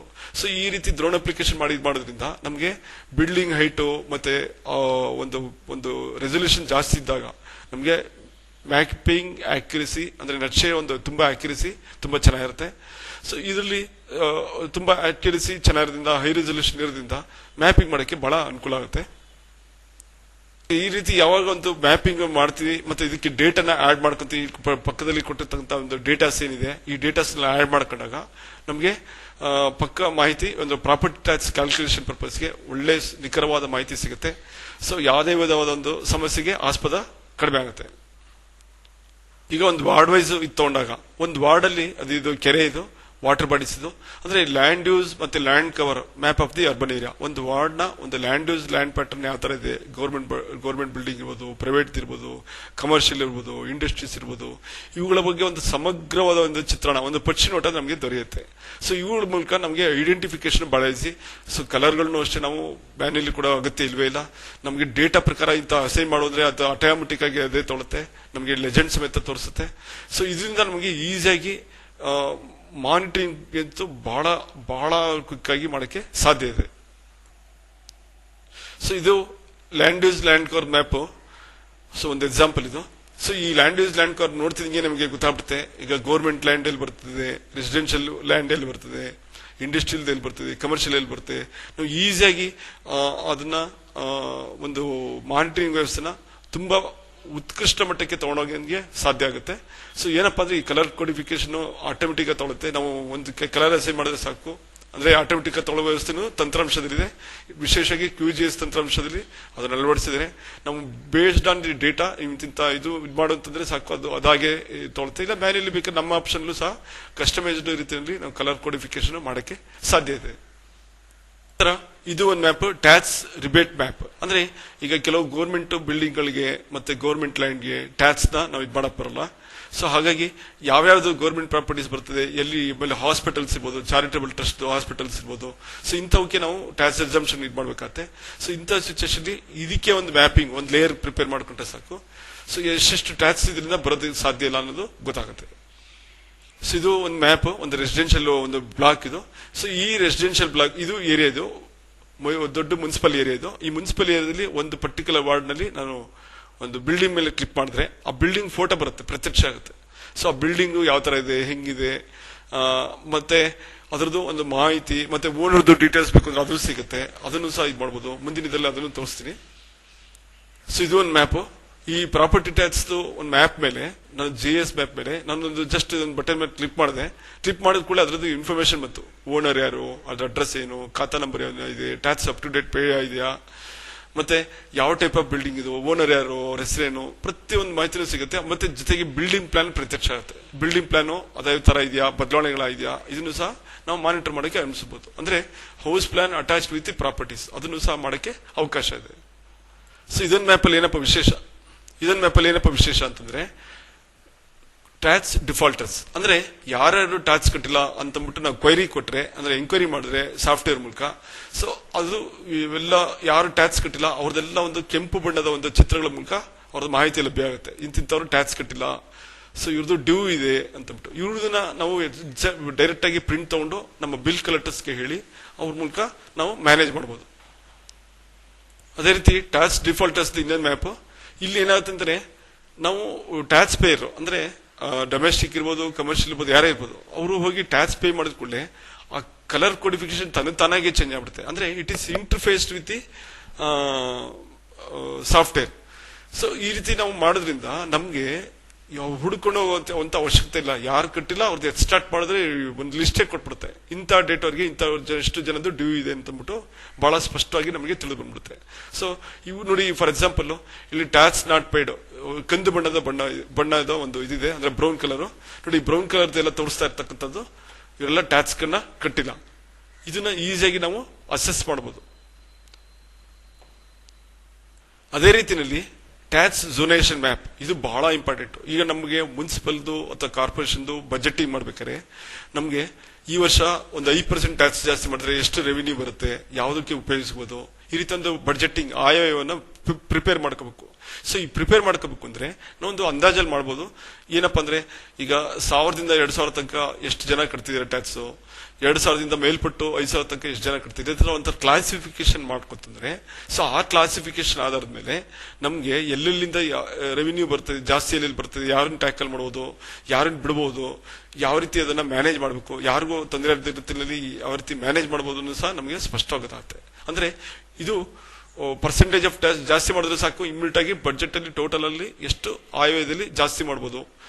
ಇದರ ಒಂದು ನಿಖರವಾದ ಮಾಹಿತಿ ವಿತ್ ಇನ್ ಎ ಮಿನಿಟ್ ಅಲ್ಲಿ ನಮಗೆ ಸಿಗುತ್ತೆ. ಅಂದ್ರೆ ಡೇಟಾಬೇಸ್ ಮ್ಯಾಪಿಂಗ್ ಕರೆಕ್ಟ್ ಆಗಿರ್ಬೇಕು. ಇದಾಯ್ತು ಅಂದ್ರೆ ನಮಗೆ ಈಸಿಯಾಗಿ with in a fraction of minute we can find out the budgeting cost. Domestic ಇವ್ರದ್ದು ಅಟ್ರಿಬ್ಯೂಟ್ ಟೇಬಲ್. ಸೊ ಅದರಲ್ಲಿ ನಂಬರ್ ವಾಟರ್ ಟ್ಯಾಕ್ಸ್ ಇರ್ಬೋದು. ಈಗ ಫಾರ್ ಎಕ್ಸಾಂಪಲ್ RR ನಂಬರ್ ಅಂತಿದೆ, ಇವರು ಎಲೆಕ್ಟ್ರಿಸಿಟಿ ಇರ್ಬೋದು, ಮತ್ತೆ ಮನೆಯ ಖಾತೆ ಇರ್ಬೋದು, ಕನ್ಸ್ಯೂಮರ್ಸ್ ಯಾರ್ದು, ಮತ್ತೆ ಅಡ್ರೆಸ್ ಏನು, ಮತ್ತೆ ಇನ್ನೊಂದು ಆಲ್ಟರ್ನೇಟಿವ್ ಅಡ್ರೆಸ್ ಸಹ ಇದು ಮಾಡಬಹುದು, ನಾವು ಫೀಡ್ ಮಾಡಬಹುದು. ಮತ್ತೆ ಯಾವ ರೀತಿ ಟೈಪ್ ಡೊಮೆಸ್ಟಿಕ್ ಬರುತ್ತಾ, ಮತ್ತೆ ಅಪ್ಡೇಟೆಡ್ ಯಾವಾಗ ಆಗಿತ್ತು, GST ದಲ್ಲಿ ಯಾವಾಗ ಅಪ್ಡೇಟ್ ಆಯ್ತು, ಬೋರ್ವೆಲ್ ಇದೆಯಾ, so owner of the name, ಇವ್ರ ಪರ್ಸನ್ ಏನು, ಸೊ ಪ್ರಾಪರ್ಟಿ ಓನರ್ದು. ಸೊ ಈ ಮಾಹಿತಿಗಳು ನಮಗೆ ಕೂಡಲೇ ಲಭ್ಯ ಆಗುತ್ತೆ. ಸೊ ಇದನ್ನ ನಾವು ಇಂಟರ್ಫೇಸ್ ಮೂಲಕ ನಮಗೆ ಸಾಕಷ್ಟು ಮಾಹಿತಿಗಳನ್ನ ಅವಾಗ ತೆಗಿತಾ ಇರ್ಬೋದು. ಕಸ್ಟಮರ್ದು ಇನ್ಫಾರ್ಮೇಶನ್ ಇರುತ್ತೆ, ಸೊ ಅದ್ರ ಮೂಲಕ ತೆಗಿಬಹುದು. ಇದು ರಾಜಕಾಲುವೆ ಒಂದು ನೆಟ್ವರ್ಕ್. ಅಂದ್ರೆ ಈ ದೊಡ್ಡ ಮರಿಗಳು ಅಂತ ಏನ್ ಹೇಳ್ತೀವಿ, ಆ ದೊಡ್ಡ ಮರಿಗಳದ ಒಂದು ಇಡೀ ಜಾಲ ಅದು. ಅಂದ್ರೆ ಸುಮಾರಷ್ಟು ವಾಟರ್ ಶೆಡ್ಸ್ ಇದೆ, ಅಂದ್ರೆ ಜಲನಯ ಪ್ರದೇಶಗಳಿದೆ. ಬಿದ್ದಂತ ಮಳೆ ಆ ವಾಟರ್ ಶೆಡ್ ಮೂಲಕನೇ ಅಲ್ಲೇ ಹೋಗುತ್ತೆ. ಸೊ ಬಿಟ್ವೀನ್ ಕಲರ್ ಚೇಂಜ್ ಇದೆಯಲ್ಲ, ಇದು ಪಿಂಕ್ ಇದೆ, ಇದು ಹಳದಿ ಇದೆ, ಇವೆರಡರು ನಡ್ತಾ ಇರ್ತಕ್ಕಂಥ ಗೆರೆನೆ ರಿಡ್ಜ್ ಅಂತ ಹೇಳ್ತೀವಿ. ಸೊ ಇಲ್ಲಿ ಬಿದ್ದಂತ ಮಳೆ ಈ ಕಡೆ ಬರುತ್ತೆ, ಇಲ್ಲಿ ಬಿದ್ದಂತ ಮಳೆ ಈ ಕಡೆ ಬರುತ್ತೆ. ಸೊ ಅಂದ್ರೆ ಇದು ರಿಡ್ಜ್ ಪಾಯಿಂಟ್ ಇದು. ಸೊ ಈ ರೀತಿ ಒಂದು ಜಲನಯ ಪ್ರದೇಶ ಡೆಲಿನೇಟ್ ಮಾಡಿರ್ತೀವಿ, ಅಂದ್ರೆ ಒಂದು ಬೈಫರ್ಕೇಟ್ ಮಾಡಿರ್ತೀವಿ. ಸೊ ಇದ್ರ ಮೂಲಕ ನಮಗೆ ನೀರು ಎಲ್ಲೆಲ್ಲಿ ಹೋದಾಗ ಎಲ್ಲೆಲ್ಲಿ ಬ್ಲಾಕ್ ಆಗುತ್ತೆ, ಎಲ್ಲೆಲ್ಲಿ ಇದಾಗ್ತಿದೆ, ಎಲ್ಲ ನಮಗೆ ಕಂಪ್ಲೀಟ್ ಮಾಹಿತಿ ಗೊತ್ತಾಗುತ್ತೆ. ಇದು ಒಂದು ಎಕ್ಸಾಂಪಲ್. ಇದು map showing the storm water drains in BBMP area. So ಇಲ್ಲಿ ಇಡೀ ಕಾಲುವೆ ನೆಟ್ವರ್ಕ್ ಯಾವ್ಯಾವ ಇದರಲ್ಲಿ ಇದ್ರ ಮೇಲೆ ನಮಗೆ ಸ್ಟ್ರೀಟ್ ಲೈಟ್ ಸ್ಟ್ರೀಟ್ ನ ಮ್ಯಾಪ್ ನ ಅಂದ್ರೆ ಡಿಜಿಟೈಸ್ಡ್ ಸ್ಟ್ರೀಟ್ ಮ್ಯಾಪ್ ನ ಓವರ್ಲೇ ಮಾಡಿದಾಗ ಯಾವ್ಯಾವ ಸ್ಟ್ರೀಟ್ ಅಲ್ಲಿ ಯಾವ್ಯಾವ ನಾಳ ಎಲ್ಲೆಲ್ಲಿ ಯಾವ ಚೇಂಜ್ ಅಲ್ಲಿ ನಮ್ಗೆ ಸಿಗುತ್ತೆ ಎಂಬ ಒಂದು ತಾಂತ್ರಿಕವಾದ ಅಂಶಗಳು ಮಾಹಿತಿಗಳು ನಮಗೆ ಇಮ್ಮಿಡಿಯೇಟ್ ಲಭ್ಯ ಆಗುತ್ತೆ. ಯಾವುದೇ ಒಂದು ಇದನ್ನು ಹುಡ್ಕೊಂತಾವಿಲ್ಲ, ಫೀಲ್ಡ್ ಹೋಗೋ ಅಗತ್ಯನೇ ಇಲ್ಲ. ಸ್ಟಾರ್ಮ್ ವಾಟರ್ ಬಗ್ಗೆ ಮ್ಯಾನೇಜ್ ಮಾಡಕ್ ಮುಂಚೆ ಫಸ್ಟ್ ಡ್ರೈನೇಜ್ ನೆಟ್ವರ್ಕ್ ನ ಅರ್ಥ ಮಾಡ್ಕೊಳ್ಳೋಣ. ನಮ್ಮ ಕರ್ನಾಟಕದಲ್ಲಿ ಒಟ್ಟು 7 ಬೇಸಿನ್ ಬರುತ್ತೆ. ಒಂದು ಗೋದಾವರಿ ಬೇಸಿನ್, ಒಂದು ಕೃಷ್ಣಾ ಬೇಸಿನ್, ಒಂದು Kaveri basin, Palar, south Pennar, north Pennar, west Pennar ಇದು ಬರ್ತದೆ. ಏನು ನಾರ್ತ್ ಪೆನ್ನರ್ ಮತ್ತೆ ಸೌತ್ ಪೆನ್ನರ್ ಬರ್ತದೆ, ಮತ್ತೆ ವೆಸ್ಟ್ ಫ್ಲೋಯಿಂಗ್ ರಿವರ್ಸ್ ಬರ್ತದೆ, ಕಾವೇರಿ ಬರುತ್ತೆ. ಇಷ್ಟು ಬೇಸಿನ್ಗಳು ಒಟ್ಟು 7 ಬೇಸಿನ್ಗಳು ಬರ್ತದೆ. ಇದು ಡ್ರೈನೇಜ್ ನೆಟ್ವರ್ಕ್. ಇದು ಈ ತರ ಡ್ರೈನೇಜ್ ನೆಟ್ವರ್ಕ್ ಮತ್ತೆ ಇಷ್ಟು ಇದು ಮಾಡಿದಾಗ ಹೈ ಡೆನ್ಸಿಟಿ ಇರ್ತಕ್ಕಂಥ ಇಡೀ ಇದನ್ನೇ ಕವರ್ ಮಾಡಿದೆ, ರಾಜ್ಯನೇ ಕವರ್ ಮಾಡಿರ್ತಕ್ಕಂಥ ನೆಟ್ವರ್ಕ್ ಇದು. ಈ ರಾಜ್ಯದಲ್ಲೂ ಸಹ ನಮಗೆ ಒಂದು ಡ್ರೈನೇಜ್ ನೆಟ್ವರ್ಕ್ ಪ್ಯಾಟರ್ನ್ ಏನಿದೆ ಅದು ಅಂಶ ನಿಖರವಾಗಿ ಗೊತ್ತಾಗುತ್ತೆ. ಇದ್ರ ಬೇಸಿಸ್ ಮೇಲೆ ನಮಗೆ ಸ್ಲೋಪ್ ಎಲ್ಲಿಂದ ಎಲ್ಲಿ ನೀರು ಲಿಫ್ಟ್ ಮಾಡಬಹುದು, ಇದು ಸಾಧ್ಯನಾ, ಕಾರ್ಯಸಾಧ್ಯನಾ ಎಂಬ ಒಂದು ತಾಂತ್ರಿಕವಾದ ಮಾಹಿತಿನ ಒದಗಿಸಿ ಕೊಡುತ್ತೆ. ಸೊ ಡ್ರೈನೇಜ್ ನೆಟ್ವರ್ಕ್ ಅಂತಂದ್ರೆ ಇಟ್ ಇಸ್ ಎ ಒಂದು ಕ್ಯಾಚ್ಮೆಂಟ್ ಏರಿಯಾ ಅಂತಂದ್ರೆ ಇದು ಒಂದು it is like funnel top ಅನ್ನೇ ಕ್ಯಾಚ್ಮೆಂಟ್ ಏರಿಯಾ. ಸೊ ಇದಂತ ಬೀಳ್ತಕ್ಕಂಥ ನೀರು ಆ ಪಾಯಿಂಟ್ ಅಲ್ಲಿ ಎಷ್ಟು ನೀರು ಪಾಸ್ ಆಗುತ್ತೆ, ಈ ಸ್ಟಾರ್ಮ್ ವಾಟರ್ ಮ್ಯಾನೇಜ್ಮೆಂಟ್ ಮಾಡಕ್ಕೆ ಇದು ಎಷ್ಟು ಮಟ್ಟಿಗೆ ನಮಗೆ ಡಿಸೈನ್ ಮಾಡಕ್ಕೆ, ವಿನ್ಯಾಸ ಮಾಡಕ್ಕೆ, ರೂಪುರೇಷೆಗಳನ್ನ ಸಿದ್ಧಪಡಿಸಕ್ಕೆ, ಬಡ್ಜೆಟ್ ತಯಾರು ಮಾಡಕ್ಕೆ, ಎಸ್ಟಿಮೇಟ್ ಮಾಡಕ್ಕೆ, ಮೇಂಟೈನ್ ಮಾಡಕ್ಕೆ ಎಲ್ಲದಕ್ಕೂ ನಮಗೆ ಮಾಹಿತಿ ಸಿಗುತ್ತೆ. ಇದು ಒಂದು ಡ್ರೈನೇಜ್ ನೆಟ್ವರ್ಕ್ ಮ್ಯಾಪ್. ಸೊ ಇದರಲ್ಲಿ ನಿಮಗೆ ಒಂದು ಸಂಪೂರ್ಣವಾದ ಡ್ರೈನೇಜ್ ನೆಟ್ವರ್ಕ್ ಇದೆ, ಸಬ್ ವಾಟರ್ ಶೆಡ್ಸ್ ಎಲ್ಲ ಇದೆ. ಸೊ ಇದು ಒಂದು ಇದ್ರ ಮೇಲೆ ಒಂದು ನಮ್ಮ ಸಿಟಿ ಮ್ಯಾಪ್ ಒಂದು ಓವರ್ಲೇ ಮಾಡಿದ್ರೆ ನಮಗೆ ಕಂಪ್ಲೀಟ್ ಚಿತ್ರಣ ದೊರೆಯುತ್ತೆ. ಯಾವ್ಯಾವದಲ್ಲಿ ಯಾವ್ಯಾವ ಡ್ರೈನೇಜ್ ನೆಟ್ವರ್ಕ್ ಯಾವ ತರ ಇದೆ ಅಂದ್ಬಿಟ್ಟು ಒಂದು ಮಾಹಿತಿ ಸಿಗುತ್ತೆ. ಇದ್ರ ಬೇಸಿಸ್ ಮೇಲೆ ನಾವು ಸ್ಟಾರ್ಮ್ ವಾಟರ್ ರೂಪುರೇಷೆಗಳನ್ನ ಅಂದ್ರೆ ಅದರ ಒಂದು ತಾಂತ್ರಿಕವಾದಂತ ಒಂದು ಸೈಜ್ ಅಂದ್ರೆ ಉದ್ದ ಎಷ್ಟಿರ್ಬೇಕು, ಸ್ಲೋಪ್ ಎಷ್ಟಿರ್ಬೇಕು, ಅಗಲ ಎಷ್ಟಿರ್ಬೇಕು, ಎಷ್ಟು ಉದ್ದ ಇರಬೇಕು, ಇವುಗಳ ಮಾಹಿತಿನ ನಾವು ರೂಪಿಸ್ತಾ ಹೋಗ್ಬೋದು. ಬಹುಶಃ ಅಂದಿನ ಕ್ಲಾಸಲ್ಲಿ ಹೇಳಿದ್ದೆ ಅನ್ಸುತ್ತೆ. ಇದು ರಿಡ್ಜ್, ಇದು ವಾಟರ್ ಶೆಡ್ ಏರಿಯಾ. ಇದು ಸೊ ಬಿದ್ದಂತ ಡ್ರೈನೇಜ್ ನೆಟ್ವರ್ಕ್ ಅಂದ್ರೆ ಇಲ್ಲಿ ಮೋರಿಗಳ ತರ ಒಂದು ಇದು ತೊರೆಗಳ ಮೂಲಕ ಬರ್ತಕ್ಕಂಥ ನೀರು ಹೋಗಿ ಕೆಲವೆಲ್ಲ ಸ್ಟೋರೇಜ್ ಹೋಗುತ್ತೆ, ಇನ್ನು ಕೆಲವೆಲ್ಲ ಫ್ಲೋರ್ ಇಂದ ಎಕ್ಸಸ್ ಆಗಿ ಬಂದಿದ್ದು ಡೌನ್ ಸ್ಟ್ರೀಮ್ ಹೋಗುತ್ತೆ. ಸೊ ಇದು ಒಂದು ಕ್ಯಾಚ್ಮೆಂಟ್ ಏರಿಯಾನೂ ಹೌದು, ಮತ್ತೆ ಒಂದು ಭೂಗೋಳಿಕ ಒಂದು ಸಂಪೂರ್ಣವಾದ ಒಂದು ಉಬ್ಬು ತಗ್ಗುಗಳಿಂದ ಕೂಡಿರ್ತಕ್ಕಂಥ ಒಂದು ಸಮಗ್ರವಾದ ಮಾಹಿತಿಯನ್ನು ನೀಡತಕ್ಕಂಥ ಒಂದು ಚಿತ್ರಣನೂ ಹೌದು. ನಾನು ಮೇಲೆ ತಿಳಿಸಿದಂತ ಎಲ್ಲಾ ಮಾಹಿತಿಗಳಿಂದ ನಾವು ಒಂದು ಮಾಸ್ಟರ್ ಪ್ಲಾನ್, ಒಂದು ಸ್ಟಾರ್ಮ್ ಡ್ರೈನ್ ಮ್ಯಾನೇಜ್ ಮಾಡೋ ಬಗ್ಗೆ ಒಂದು ಮಾಸ್ಟರ್ ಪ್ಲಾನ್ ನ ಪ್ರಿಪೇರ್ ಮಾಡಬಹುದು.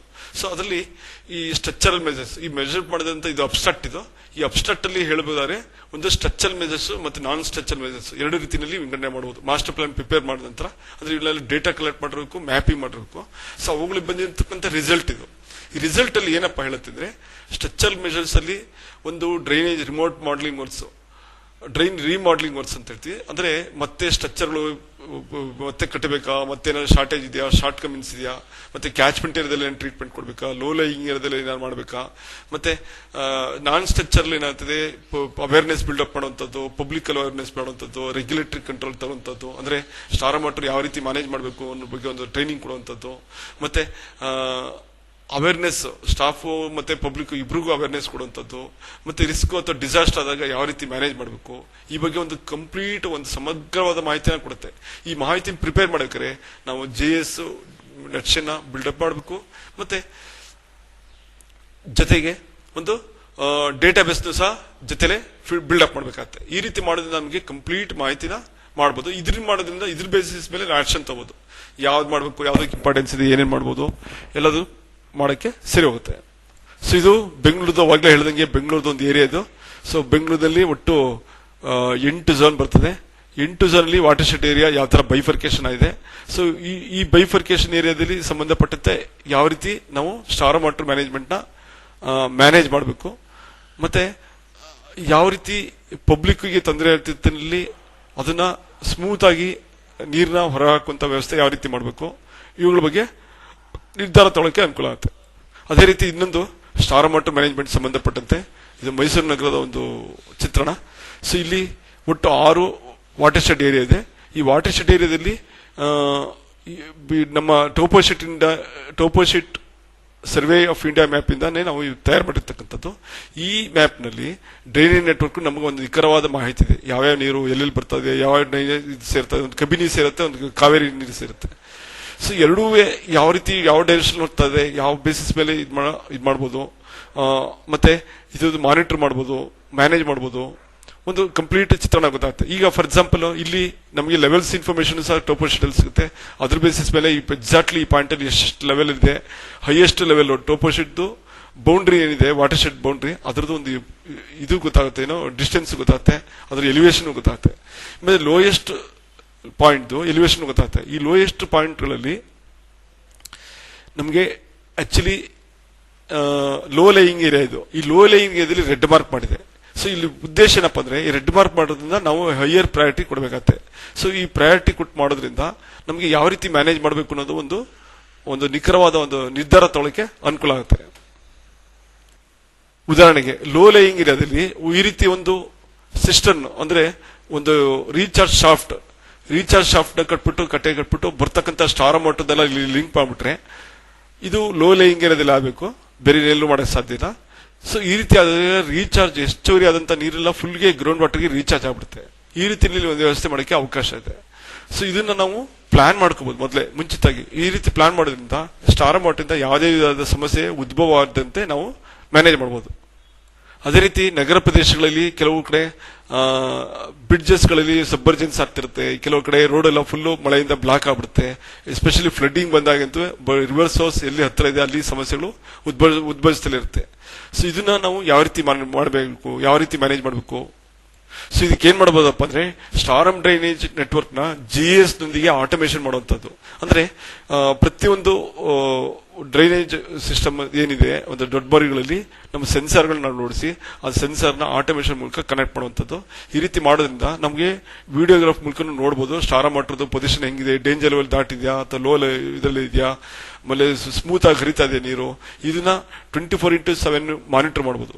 ಸೊ ಇದಕ್ಕೆ ಸ್ವಲ್ಪ ಆಟೋಮೇಷನ್ ಬೇಕಾಗ್ತದೆ. ಮತ್ತೆ GIS ಅಂತೂ ಬೇಕೇ ಬೇಕು, ಮತ್ತೆ ವೆಬ್ GIS ಅಪ್ಲಿಕೇಶನ್ ಬೇಕು. ಎಲ್ಲ ಒಂದು ತಂತ್ರಜ್ಞಾನಗಳು ಇದರಲ್ಲಿ ಸಮ್ಮಿಳಿತ ಇದೆ. ಸೊ ಈ ರೀತಿ ಮಾಡ್ಕೊಂಡಾಗ ನಮಗೆ ಮ್ಯಾನೇಜ್ಮೆಂಟ್ ಸಿಸ್ಟಮ್ ಬಹಳ ಸ್ಮೂತ್ ಆಗಿ ರನ್ ಆಗುತ್ತೆ, ಎಫಿಷಿಯಂಟ್ ಆಗಿ ರನ್ ಆಗುತ್ತೆ. ಈಗ ಮಳೆ ಬರೋ ವಿಚಾರ. ಈಗ ಅಂದ್ರೆ ಸ್ಟಾರ್ ವಾಟರ್ ಮ್ಯಾನೇಜ್ ಮಾಡಬೇಕು ಅಂದ್ರೆ ನಾವು ಮಳೆ ಮೇಲೆ ನಿಗಾ ಇಡಬೇಕು. ಸೊ ಮಳೆ ನೀರ್ ಮೇಲೆ ನಿಗಾ ಇಡಬೇಕು ಅಂದ್ರೆ ಯಾವ ರೀತಿ ಇಡ್ಬೋದು, ಇದು ಒಂದು ಪ್ರಶ್ನೆ ಇದೆ. TRGS ಟೆಲಿಮೆಟ್ರಿಕ್ ರೈನ್ಗೇಜ್ ಸ್ಟೇಷನ್ಸ್ ಅಂತ ಅಂದ್ಬಿಟ್ಟು, ಸೊ ಇದನ್ನ ಒಂದ್ ಕಡೆ ಎಸ್ಟಾಬ್ಲಿಷ್ ಮಾಡ್ಬಿಟ್ಟು ಎಲ್ಲೆಲ್ಲಿ ರೈನ್ಗೇಜ್ ಬದಲಾಗಿ ಇದು ಮ್ಯಾನ್ಯುಯಲ್ ಆಪರೇಷನ್ ಇನ್ವೆನ್ಷನ್ ಬೇಕಿಲ್ಲ, ಇದು ಆಟೋಮೆಟಿಕ್ ಆಗಿ ಸರ್ವರ್ಗೆ ಕನೆಕ್ಟ್ ಆಗೋ ತರ ಮಾಡಬಹುದು. ಸೊ ಇಲ್ಲಿ ಮಳೆ ಆಗ್ತಿದಂಗೆ ಸರ್ವರ್ಗೆ ಇನ್ಫಾರ್ಮೇಶನ್ ಹೊಡ್ತಾ ಇರುತ್ತೆ, ನಮ್ಗೆ ಎಷ್ಟು ಡ್ಯೂರೇಷನ್ ಕೊಡ್ತೀವಿ ಆ ಡ್ಯೂರೇಷನ್ಗೆ ಹೊಡ್ತಾ ಇರುತ್ತೆ. ಸೊ ಈ ಮಾಹಿತಿಗಳನ್ನ ನಾವು ಕಲೆ ಹಾಕ್ಬಿಟ್ಟು ಮತ್ತೆ ಇದನ್ನ ಮಾನಿಟರಿಂಗ್ ವ್ಯವಸ್ಥೆ ಮೂಲಕ ಮ್ಯಾಪ್ ಮತ್ತೆ GIS ಅಪ್ಲಿಕೇಶನ್ ಮತ್ತೆ ಆಟೋಮೇಷನ್ ಮೂಲಕ ನಾವು ಮಾನಿಟರಿಂಗ್ ಮಾಡಬಹುದು. ಸೊ ಮಾಡೋದ್ರಿಂದ ನಮಗೆ ಈಸಿಯಾಗಿ ಮತ್ತೆ ಸ್ಮೂತ್ ಆಗಿ ನಿರ್ವಹಣೆ ಮಾಡೋಕ್ಕೆ ಸುಲಭ ಆಗುತ್ತೆ. ಈ TRGS ಟೆಲಿಮೆಟ್ರಿಕ್ ರೈನ್ಗೇಜ್ ಸ್ಟೇಷನ್ಸ್ ನ ಒಂದು ಚಿತ್ರಣ ಇದು. ಸೊ ಇಲ್ಲಿ ಸೋಲಾರ್ ಇದರಿಂದ ಆಟೋಮೆಟಿಕ್ ಆಗಿ ವರ್ಕ್ ಆಗುತ್ತದು, ಮತ್ತೆ ಪವರ್ ಬ್ಯಾಟ್ರಿ ಬ್ಯಾಕಪ್ ಸಹ ಇದು ಮಾಡಬಹುದು.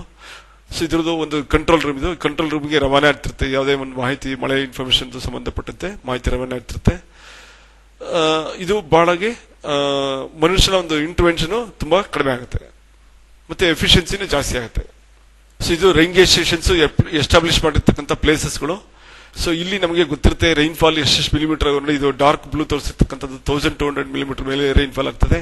ಇನ್ನು ಕೆಲವು ಕಡೆ ಕಡಿಮೆ ಆಗ್ತಾ ಹೋಗುತ್ತೆ.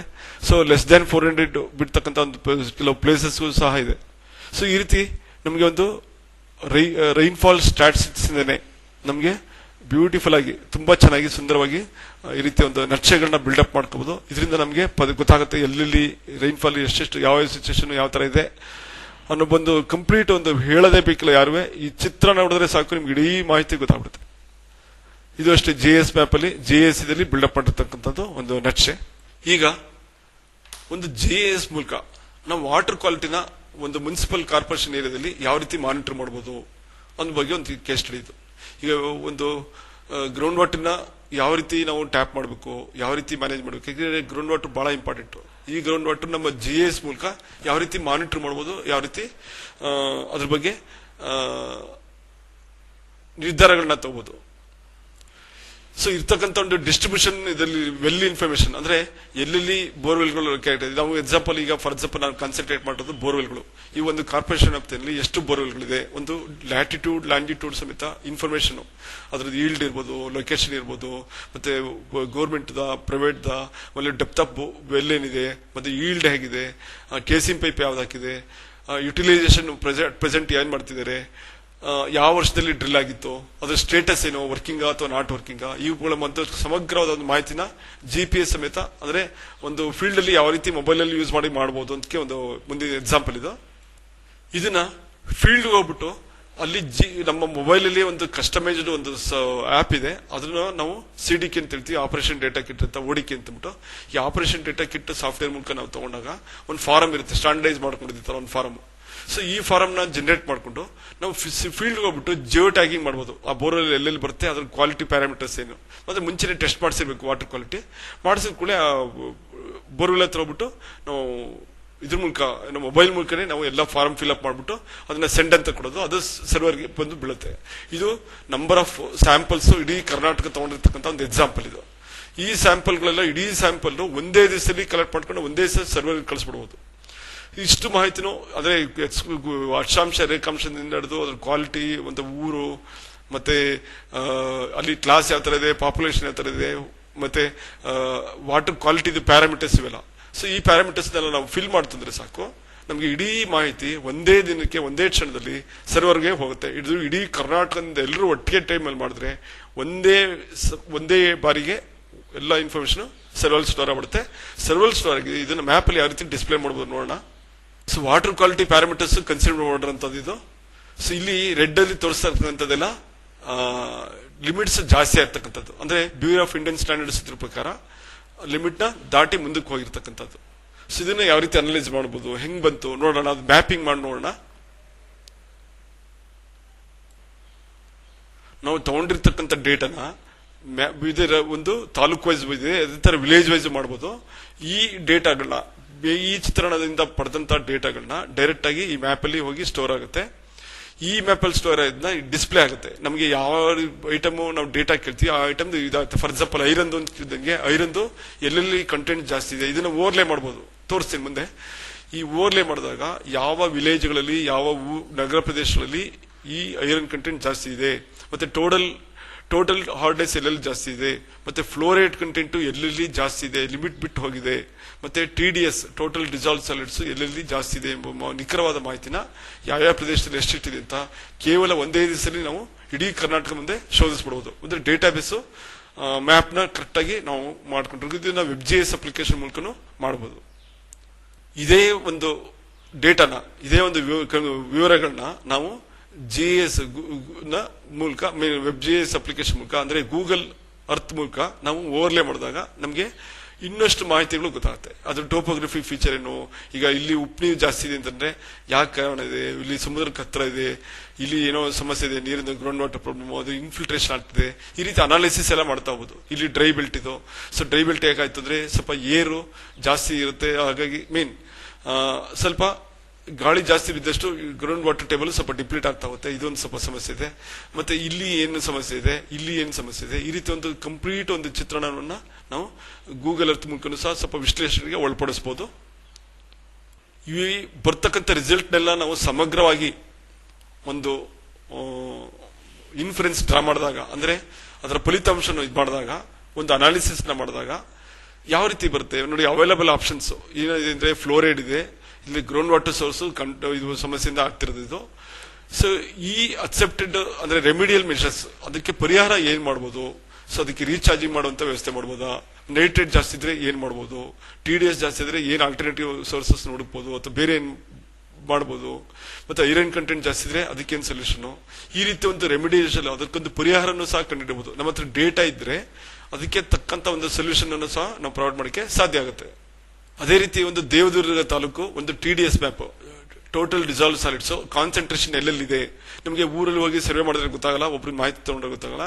ಇದೇ ಮಾಹಿತಿನ ನಾವು ಒಂದು ಮ್ಯಾಪಿಂಗ್ ಮೂಲಕ ಮಾಡ್ಬಿಟ್ರೆ ನಮಗೆ ಕಣ್ಣು ಮುಚ್ಕೊಂಡು ಹೇಳ್ಬಿಡೋದು, ಕಣ್ಣು ಈಸಿಯಾಗಿ ಎಲ್ಲೆಲ್ಲಿ TDS ಅಂಶ ಜಾಸ್ತಿ ಇದೆ, ಎಲ್ಲಿ ಕಡಿಮೆ ಇದೆ, ಇವುಗಳ ಒಂದು ನಿಖರವಾದ ಮಾಹಿತಿ ನಮಗೆ ಲೆಜೆಂಡ್ ಸಮೇತ, ಒಂದು ಮಾಹಿತಿ ಸಮೇತ ಇಮ್ಮಿಡಿಯೇಟ್ ಆಗಿ ನಿಖರವಾಗಿ ಗೊತ್ತಾಗುತ್ತೆ. ಸೊ ಅದೇ ರೀತಿ ಇದು ಕೋಲಾರ ಜಿಲ್ಲೆಯಲ್ಲಿ ಫ್ಲೋರೈಡ್ ಸಮಸ್ಯೆ ಎಲ್ಲೆಲ್ಲಿ ಪ್ರಾಬ್ಲಮ್ ಅಗ್ರಿವೇಟ್ ಆಗಿದೆ, ಎಷ್ಟು ಬಿಟ್ಟು ಮಿತಿ ಮೀರಿ ಹೋಗಿದೆ ಅಂತ ಪ್ಲೇಸ್ಗಳಿಗೆಲ್ಲ. ಸೊ ಇದ್ರ ಬಗ್ಗೆ ಒಂದು ಸಂಪೂರ್ಣವಾದ ಮಾಹಿತಿ GIS ಲ್ಯಾಟಿಟ್ಯೂಡ್ ಮ್ಯಾಪ್ ಇಂದ, ಅಂದ್ರೆ ಒಂದು ಅಕ್ಷಾಂಶ ರೇಖಾಂಶಗಳ ಸಹಿತ ಮತ್ತೆ ಅಲ್ಲಿ ವಾಟರ್ ಕ್ವಾಲಿಟಿ ಸಹಿತ ನಮಗೆ ಮ್ಯಾಕ್ಸಿಮಮ್ ಇನ್ಫಾರ್ಮೇಶನ್ ರಿಟ್ರೀವ್ ಮಾಡಬಹುದು. ಸೊ ಇದನ್ನ ಪರಿಹಾರ ಉಪಾಯನ ಈಸಿಯಾಗಿ ಮ್ಯಾನೇಜ್ ಮಾಡಬಹುದು.